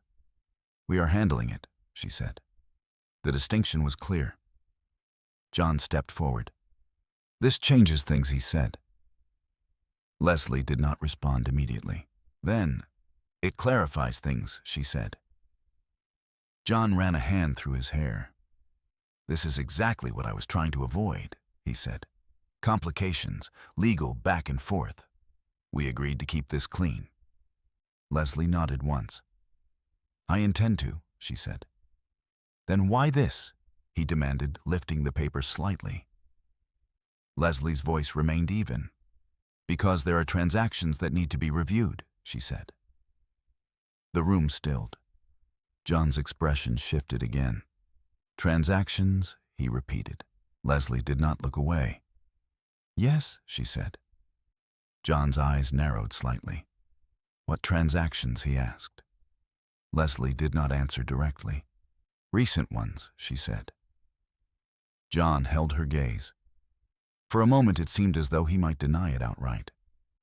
Instead, he changed direction. "Those are normal," he said. "Routine. You're reading into things." Leslie did not challenge the statement. She did not need to. "They're being reviewed," she said. John's jaw tightened. "By who?" he asked. "By counsel," Leslie replied. The word settled differently. John took a step back. "So now I need a lawyer too," he said. Leslie considered that. "That's your decision," she said. The neutrality of the response did not soften the impact. John looked down at the paper again. "Read the lines more carefully this time. The language, the boundaries, the implications. This freezes access," he said. "It monitors access," Leslie corrected. John looked up sharply. "Don't do that," he said. "Do what?" Leslie asked. "Reframe it," he said. "This is a restriction." Leslie's expression did not change. "It's a record," she said. John exhaled slowly. "You're making this adversarial," he said. Leslie shook her head once. "I'm making it clear," she said. The silence that followed was different now, heavier, not because of emotion, but because of realization. John folded the paper. Not neatly, just enough to hold it. "You've been talking to her," he said. Leslie did not pretend otherwise. "Yes," she said.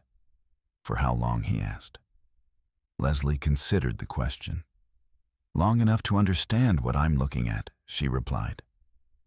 John looked at her for a long moment, then asked, "What exactly do you think is happening?"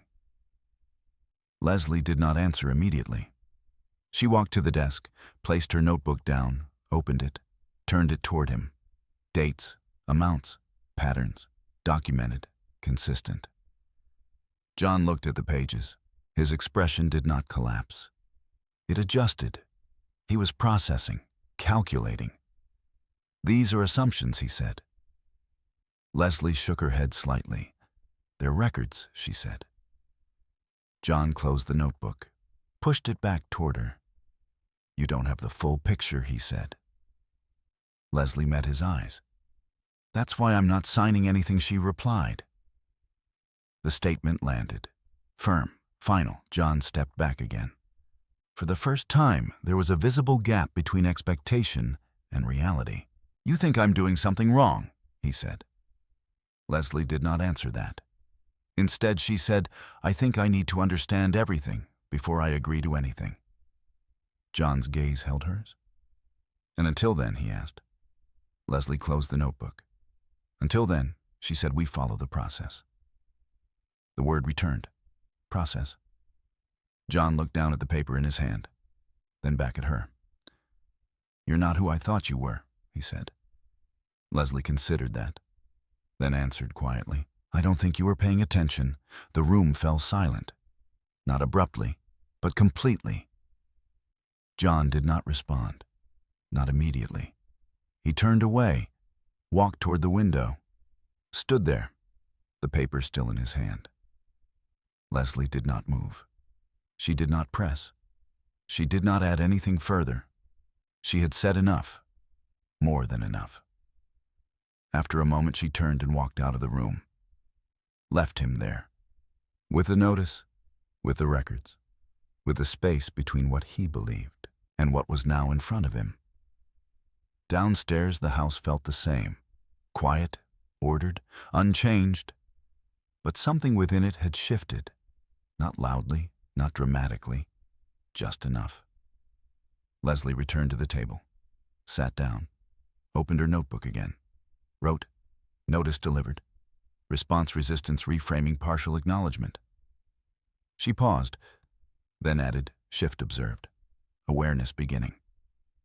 She closed the notebook, set it aside, and for the first time since the funeral, the balance between them was no longer unspoken. It had form, it had structure, and it had begun to move. In a direction John could no longer control. The conference room did not try to intimidate. It didn't need to. The space itself was simple glass walls, a long wooden table, neutral lighting that revealed everything without favor. There were no raised voices here, no theatrical displays. Only document structure and the quiet expectation that whatever entered the room would be addressed with precision. Leslie arrived 5 minutes early. Margaret Ellis was already there, seated at one end of the table, a thin stack of files aligned perfectly in front of her. A second attorney, Daniel Brooks, sat beside her, reviewing a document with steady focus. "Leslie," Margaret said, standing briefly. Leslie nodded. She took her seat without hesitation. Her notebook rested in front of her, closed. She did not open it, not yet. John arrived 3 minutes later. He was not alone. A man in his early 40s walked in with him, sharp, suit-controlled posture, a legal presence that announced itself without introduction. "This is my attorney, Richard Cole," John said. Margaret inclined her head. "Of course," she replied. There were no pleasantries beyond that. Everyone sat. The door closed, the room settled. Richard Cole spoke first. "We appreciate the opportunity to resolve this efficiently," he said, his tone professional, measured. "Our goal is to finalize the dissolution of marriage with minimal complication." Margaret did not respond immediately. She allowed the statement to settle. Then she said, "Efficiency depends on clarity." Richard nodded slightly. "Agreed," he said. Margaret opened the first file. "Then we'll begin there," she said. Leslie watched. She did not speak. She did not interrupt. She observed. Margaret slid a document across the table. "Joint account activity," she said. "Past 90 days." Richard reached for it. John leaned slightly forward. His expression remained composed. For now. Richard scanned the first page, then the second. His pace slowed. "These appear to be standard transactions," he said. Margaret did not argue. "They appear consistent," she replied. "But consistency is not the same as neutrality." Richard glanced at John briefly, then back at the document. "What specifically are you suggesting?" he asked. Margaret turned a page, pointed to a series of entries. "Repeated transfers," she said. "Below threshold, structured." John spoke before Richard could. "They're routine," he said. "Internal allocations." Margaret's gaze moved to him. "Internal to what?" she asked. John hesitated. "Just slightly. Business-related," he said. Margaret nodded once. "Which business?" she asked. John opened his mouth, then paused. Richard stepped in. "We can provide that information," he said smoothly. Margaret inclined her head. "We've already begun verifying," she replied. She slid a second document forward. "Audit trace," she said. Richard's hand stopped halfway to the page. He looked at Margaret, then picked it up. This time, he read more slowly, more carefully. The room remained silent. Leslie watched John, not his face, his hands. The way his fingers pressed lightly against the table. The way his posture adjusted just enough to suggest tension beneath control. Margaret spoke again. "The destination account is registered under a separate entity," she said. "Not in Miss Hamilton's name." Richard placed the document down. "And not in Mr. Hamilton's either," he said. Margaret nodded. "That is correct," she said. Richard looked at John. A brief exchange, unspoken. Then back to Margaret. "What is your position?" he asked. Margaret folded her hands. "Our position is that these transactions require full disclosure before any dissolution agreement is executed," she said. Richard leaned back slightly. "That's a broad request," he said. "It's a necessary one," Margaret replied. John shifted in his seat. "This is getting out of proportion," he said. Leslie did not look at him. She kept her gaze on the documents, on the structure of the conversation. Margaret did not raise her voice. "Proportion is determined by impact," she said, "not by intent." John exhaled sharply. "There's no impact," he said. "Nothing has been taken from her." Leslie's eyes moved just slightly, not to him, but to the page in front of her. Margaret responded calmly. "That remains to be established," she said. Richard interjected. "Let's stay focused," he said. "We're here to finalize terms, not to conduct a full forensic review." Margaret's gaze did not shift. "The two are connected," she said. She reached for another file, opened it. "This is the proposed dissolution agreement," she said. The same document John had presented at the cemetery. But now context surrounded it. Margaret turned it toward Leslie. "Have you completed your review?" she asked. Leslie nodded once. "I have," she said. Richard leaned forward. "Then perhaps we can proceed," he said. Leslie did not reach for a pen. Instead, she asked, "What assumptions were made in drafting this?" The question redirected the room. Richard paused. "Standard marital assumptions," he said. "Joint assets, equitable distribution," Leslie interrupted. "Based on which disclosures?" she asked. Richard stopped. Margaret remained still. John spoke. "Leslie, we've already gone over this," he said. Leslie turned her head slightly. "Not fully, just enough." "No," she said. "We haven't." The room held. Richard adjusted his tone. "If there are additional disclosures required, we can address them in parallel," he said. Leslie shook her head once. "Not in parallel," she said. "Before." The words settled. Firm, clear. John leaned forward. "You're delaying this," he said. Leslie looked at him now. "Fully. I'm sequencing it," she said. Margaret did not intervene. She did not need to. The structure was holding. Richard exhaled slowly. "Let's be practical," he said. "This can be resolved efficiently if both parties are willing to proceed in good faith." Leslie held his gaze. "Good faith requires full information," she said. There was no edge in her voice. No accusation, just definition. Richard leaned back, looked at John again, then said, "We may need additional time." Margaret nodded. "That would be appropriate," she said. John's control slipped. Not dramatically, but enough. "This is unnecessary," he said. "We're turning something simple into something complicated." Leslie did not respond immediately. "Then it was never simple," she said. The statement did not rise. It settled. John looked at her. Really looked this time, as if trying to reconcile the person in front of him with the one he had expected.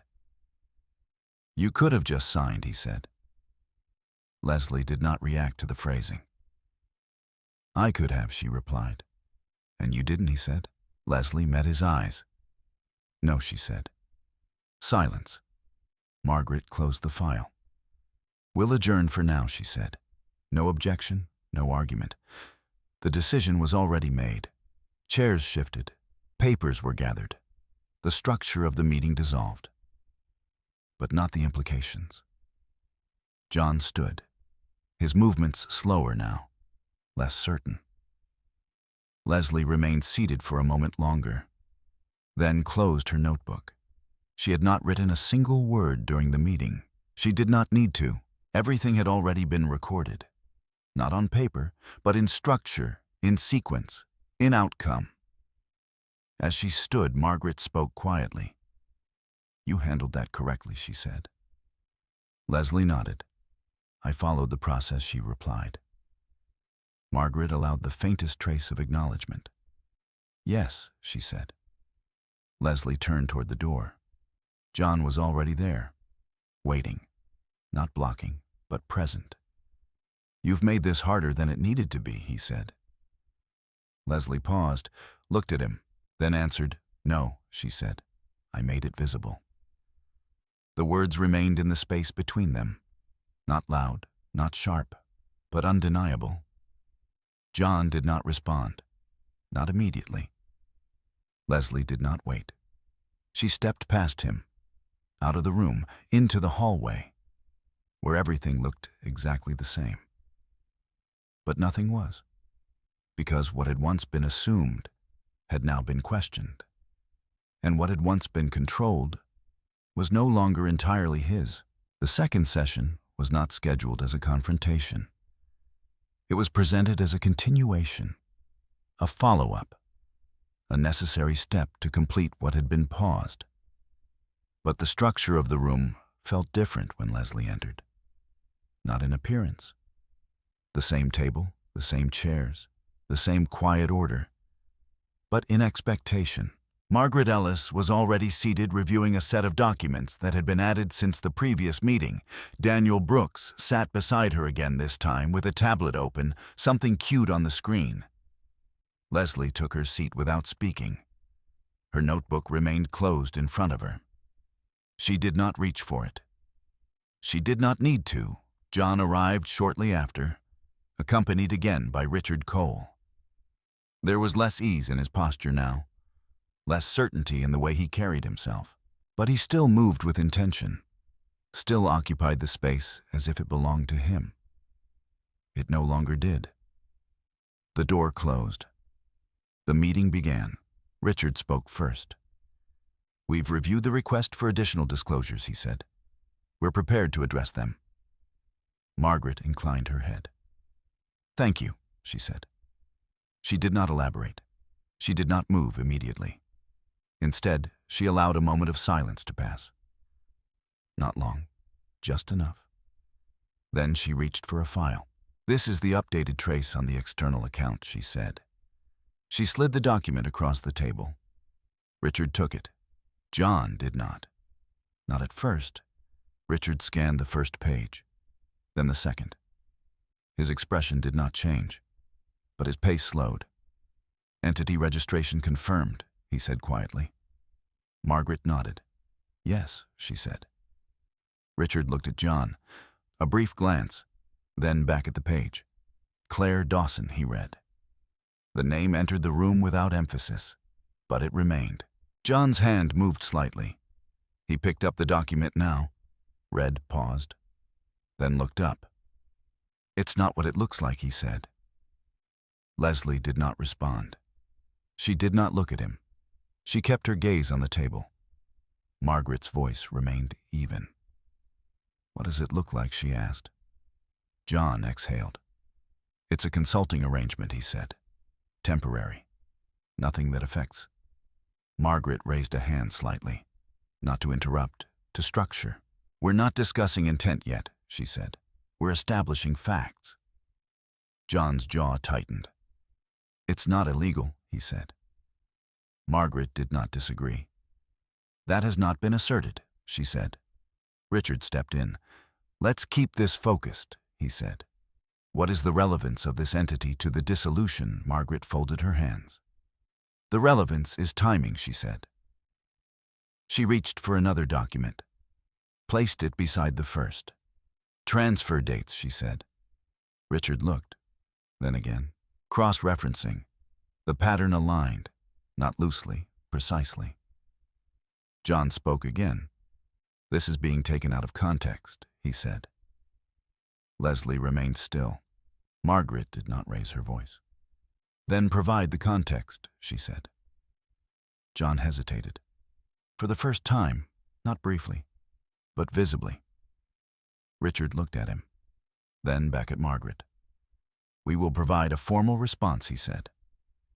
Margaret nodded. That would be appropriate, she said. She did not press further, not yet. Instead, she turned to Daniel Brooks. He adjusted the tablet, tapped the screen once. The room remained quiet. This next item is supplementary, Margaret said. Not required for the legal structure? A pause, but relevant to understanding sequence. She looked at Leslie briefly. Not for permission, for acknowledgement. Leslie gave a small nod. Daniel turned the tablet slightly, so that all could see. The video began without sound. A restaurant, dim lighting. Familiar, not to everyone, but to Leslie. River North. The same location as the first charge she had recorded. The camera angle was not intrusive. Security footage, time-stamped, clear enough. John sat at a table. Across from him, Claire Dawson. They were not arguing. They were not hiding. They were speaking with ease, with familiarity. The video continued. John reached across the table. Not dramatically, just enough. The gesture was not ambiguous. Leslie watched. Without expression, without movement. The video ended. Silence followed. Not heavy, not explosive. Just present. John looked at the screen. Then away. Then at Margaret. This is irrelevant, he said. Margaret's voice remained calm. It is not central, she said, but it aligns with the financial pattern. Richard leaned forward. This is a personal matter, he said, not a financial one. Margaret did not argue. Then it should not appear in the financial record, she said. The logic was simple, unavoidable. John exhaled sharply. You're trying to build something that isn't there, he said. Leslie spoke for the first time, not loudly, not emotionally. It's already there, she said. The room shifted. Slightly. John turned to her. You think this changes everything, he asked. Leslie met his gaze. No, she said. A pause. Then it confirms it. The words settled. Richard closed the file. We need to reassess, he said. Margaret nodded. That would be advisable, she said. No one argued. No one needed to. The structure had reached a point where denial required more effort than acknowledgement. John leaned back, his posture no longer fully controlled. Not broken, but altered. You went through my records, he said. Leslie did not respond. Margaret did. "We followed the transactions," she said. John looked at Leslie again. "You set this up," he said. Leslie considered that, then answered, "No," she said. A brief pause. "You did." The statement did not accuse. It aligned. John did not reply, not immediately. Richard gathered the documents. "This meeting is concluded," he said. Margaret did not object. There was nothing more to establish. Not in this room, not today. Chairs moved, papers closed, the structure dissolved, but the outcome remained. Leslie stood, her movements unchanged, measured, precise. She did not look at the tablet again. She did not need to. She had seen enough. Margaret spoke quietly as they moved toward the door. "This will shift the negotiation," she said. Leslie nodded. "I understand," she replied. John remained seated for a moment longer, then stood, slower now, less certain, as if the room itself had changed shape around him. He stepped into the hallway. Leslie was already there, waiting, not for him, but in stillness. "You could have handled this differently," he said. Leslie turned her head slightly. "Different, how?" she asked. John hesitated. Then privately, he said. Leslie held his gaze. "It was always visible," she said. The words did not rise. They remained. Between them, unavoidable. John looked away. For the first time, fully. Leslie did not follow his movement. She turned, walked down the hallway, toward the exit, her step steady, unchanged. Behind her, the structure of what had been hidden was no longer intact, and ahead there was no need to rush, because what had needed to be seen had been seen, clearly, completely, and without a single unnecessary word. The settlement did not happen in a single moment. It unfolded in documents, in revisions, in the quiet exchange of terms that no longer required persuasion, only acknowledgement. Leslie did not attend every meeting that followed. She did not need to. Margaret Ellis handled most of the communication, filtering what mattered, presenting only what required Leslie's attention. The structure that had been set in motion now moved on its own momentum, guided by rules that did not bend to emotion. John, for the first time, began to follow rather than lead. Not by choice, by necessity. The disclosures came first, formal, detailed, required. Richard Cole submitted them in stages, each one filling in pieces that had previously been left unspoken. The entity registered under Claire Dawson was confirmed as a consulting vehicle, but its financial activity did not align with standard business operations. Transfers had been routed through it not as compensation, but as a form of separation, quiet, incremental, and intentional. There was no dramatic admission, no moment of collapse, just a sequence of facts that once assembled did not require interpretation. Leslie read them all, not quickly, not emotionally, but completely. She sat at the same table where she had written her notes weeks before her notebook, open beside the official documents. Her handwriting remained steady, each entry precise. Each observation aligned with what had already been established. Transfers confirmed. Pattern consistent. External entity validated. She did not add commentary. She did not assign motive. She did not need to. Margaret's voice came through the phone later that afternoon. "We're approaching resolution," she said. Leslie listened. "What does that look like?" she asked. "A revised settlement," Margaret replied. "Adjusted to reflect the disclosures." Leslie nodded, though Margaret could not see it. "And my position?" she asked. "Protected," Margaret said. The word was simple, complete. Leslie understood what it meant. The estate remained entirely separate, untouched, untouchable. The joint accounts had been reviewed, their movements documented, their balances recalibrated through agreement rather than argument. What could be accounted for was accounted for. What could not be justified was removed from contention. There was no victory in it, only correction. "What about him?" Leslie asked. Margaret paused. "He retains what is legally his," she said, "and assumes responsibility for what he initiated." Leslie did not ask for clarification. She understood the structure.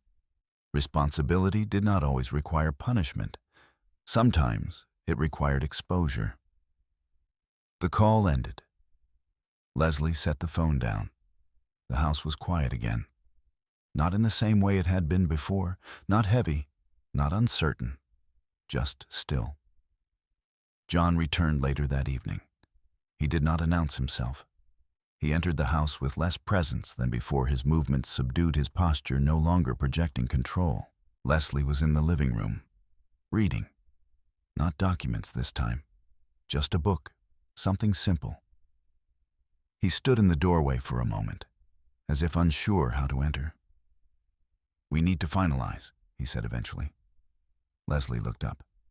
"Then we will," she replied. John stepped forward. "There's a revised agreement," he said. "My attorney sent it over." Leslie nodded. "I've seen it," she said. John hesitated, and he asked. Leslie closed the book, set it aside. "It reflects the disclosures," she said. John exhaled slowly. "So that's it?" he asked. Leslie met his gaze. "That's the structure," she said. John looked around the room, at the furniture, at the space they had shared, at the quiet that now existed between them. "You're not angry," he said. It was not a question. Leslie considered it, then answered. "No," she said. John frowned slightly. "I don't understand that," he said. Leslie nodded. "I know," she replied. The silence that followed was not tense. It was simply honest. John shifted his weight. "I didn't think it would unfold like this," he said. Leslie did not respond immediately. "Then it didn't," she said. John looked at her. "What does that mean?" he asked. Leslie's voice remained even. "It means what you expected and what happened are not the same," she said. John let out a quiet breath. "That's clear," he said. Leslie did not add anything. John took a step closer. "I'm not going to fight this," he said. Leslie nodded once. "That's your decision," she replied. John studied her for a moment, then asked, "What happens after?" Leslie considered the question. Not emotionally, structurally. "We sign," she said. And then he asked. Leslie looked at him. "Then we separate," she said. The simplicity of the answer left no space for interpretation. John nodded slowly, as if accepting something he had not fully anticipated. He glanced toward the table, at the notebook, at the documents, at the quiet order that had replaced everything else. "You were already prepared," he said. Leslie shook her head slightly. "No," she said. A pause. "Just paying attention." John did not argue with that. He could not. The evidence had already moved beyond argument. They finalized the agreement 2 days later. In the same office, at the same table, the documents were reviewed, signed, filed. No raised voices. No dramatic exchanges. Just completion. Leslie signed her name with the same steady hand she had used to write every note, every observation, every detail that had led her there. John signed after, his movements slower, more deliberate, as if the act itself carried more weight than he had expected. When it was done, Margaret gathered the papers. "That concludes the matter," she said. No one responded. There was nothing left to say. Outside, the city moved as it always did. Unaware, unchanged, Leslie stepped out of the building. Paused for a moment on the sidewalk. The air felt different. Not lighter, not heavier, just clear. She did not look back. Not at the building, not at the office, not at John. She walked forward, her pace steady, her posture unchanged. There was no sense of victory, No impulse to revisit what had happened. Only a quiet understanding that everything had been placed where it belonged, and that was enough. Back at the house, she began to sort through what remained. Not emotionally, practically. Personal items, documents, things that would move with her, things that would stay. Each decision made without hesitation, without second-guessing. The notebook was the last thing she packed. She held it for a moment, flipped through the pages, dates, times, patterns. A record of everything that had been observed, everything that had been understood. She closed it, placed it in her bag, and without ceremony, she left it behind as a tool no longer needed. Not because the past no longer mattered, but because it had already done its work. Leslie Hamilton stepped out of the house one final time, closed the door, and did not turn back. The new office did not announce itself. It was not located in a high-rise or a district associated with power. It sat on the second floor of a renovated brick building on a quiet street lined with trees that had begun to change color with the season. The windows faced west, catching light in the late afternoon, not sharply, but in a way that softened the edges of everything inside. Leslie Hamilton chose it deliberately, not because it represented anything grand, but because it did not. The sign on the door read simply, Hamilton Foundation. No additional description, no explanation. Inside, the space was still being arranged. Boxes lined one wall. A long table held stacks of documents, organized but not yet finalized. A few chairs had been placed around it, enough for conversation, not presentation. Leslie stood near the window, reviewing a file. Her posture remained the same. Composed, measured. Nothing in her movements suggested urgency. Across the table, Margaret Ellis sat with a folder open. "The filings have been accepted," she said. "The foundation is now fully operational." Leslie nodded. "And the initial allocation?" she asked. Margaret turned a page. "Confirmed," she said. "Healthcare access initiatives as specified. The remainder held in reserve pending your direction." Leslie closed the file in her hands. "My direction is already written," she said. Margaret allowed the faintest trace of acknowledgement. "Yes," she replied. "Your mother was very specific." Leslie looked down at the document again. Evelyn Hamilton's name appeared in several places, not prominently, but consistently, in structure, in intent, in design. She knew what she wanted, Leslie said. Margaret closed her own folder. She knew what would matter, she said. The distinction was quiet, but precise. Leslie moved to the table, set the file down, aligned it with the others. Nothing out of place, nothing left incomplete. There was no ceremony to it, no formal declaration, just continuation. Margaret stood. "If there's nothing further," she said, "I'll leave you to it." Leslie nodded. "Thank you," she said. Margaret paused at the door. "Your mother trusted your judgment," she added. Leslie met her gaze. "I understand why," she said. Margaret inclined her head once, then left.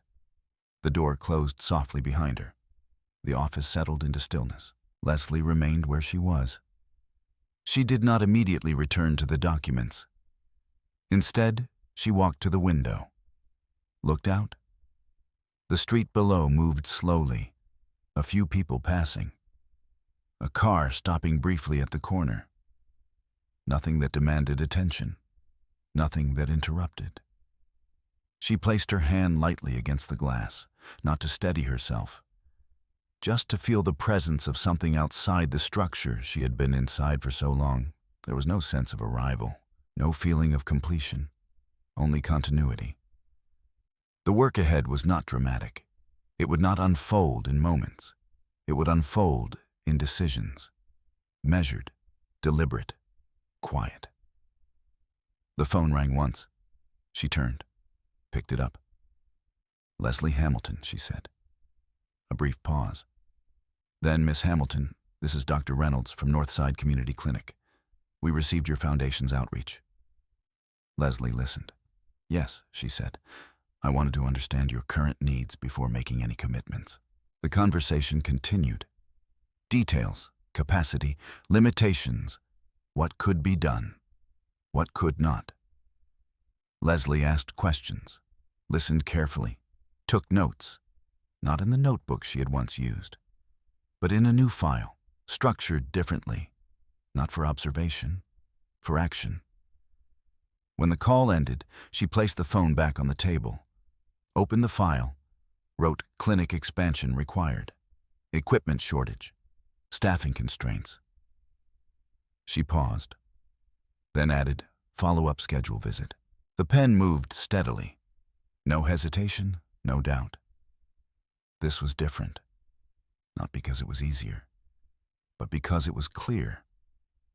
She closed the file, set it aside, then reached into her bag, pulled out the notebook, the old one, the one that had held everything. She opened it, turned through the pages slowly, each entry still precise, each detail still intact. Dates, times, patterns, a record of what had been seen, what had been understood, what had been confirmed. She did not linger on any one page. She did not revisit specific moments. She simply acknowledged them. Then she closed it, held it for a moment longer, and placed it in a drawer. Not discarded, not erased, just no longer needed. The office remained quiet. The light shifted slightly as the afternoon moved toward evening. Leslie returned to the table, to the new documents, to the work that now defined her time. There were no witnesses here, no one to observe, no one to misunderstand, just structure and intention. Later that day, she stepped outside, closed the door behind her, locked it. The street was cooler now, the air clearer.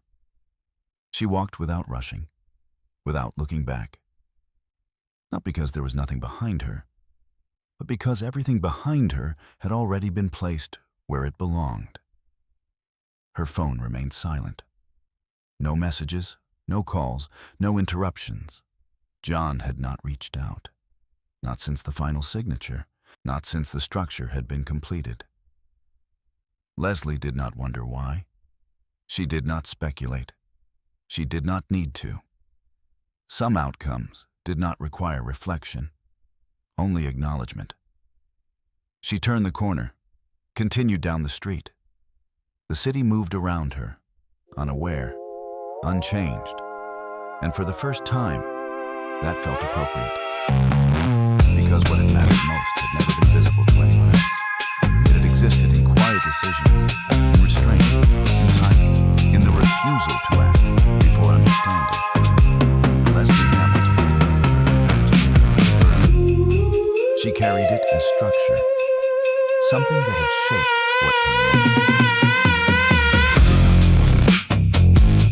She reached the end of the block, paused briefly, then continued forward, without hesitation, without regret, and without the need to look back. Everything had already been seen. Everything had already been understood. And everything that remained was exactly what it needed. In the end, nothing about Leslie Hamilton's story was loud. There was no moment where everything collapsed at once. No dramatic declaration that forced the world to stop and take notice. What unfolded instead was something quieter and perhaps more difficult to recognize at first. It was the steady accumulation of awareness, the discipline to observe without reacting too soon, the strength to wait when rushing would have been easier, and the clarity to act only when everything had been understood. Leslie did not win by overpowering anyone. She did not reclaim dignity through confrontation. She simply refused to move at a pace that was not her own. And in doing so, she allowed the truth to reveal itself without distortion. There are moments in life when people believe they can control timing, control perception, control outcome. But those moments often depend on one assumption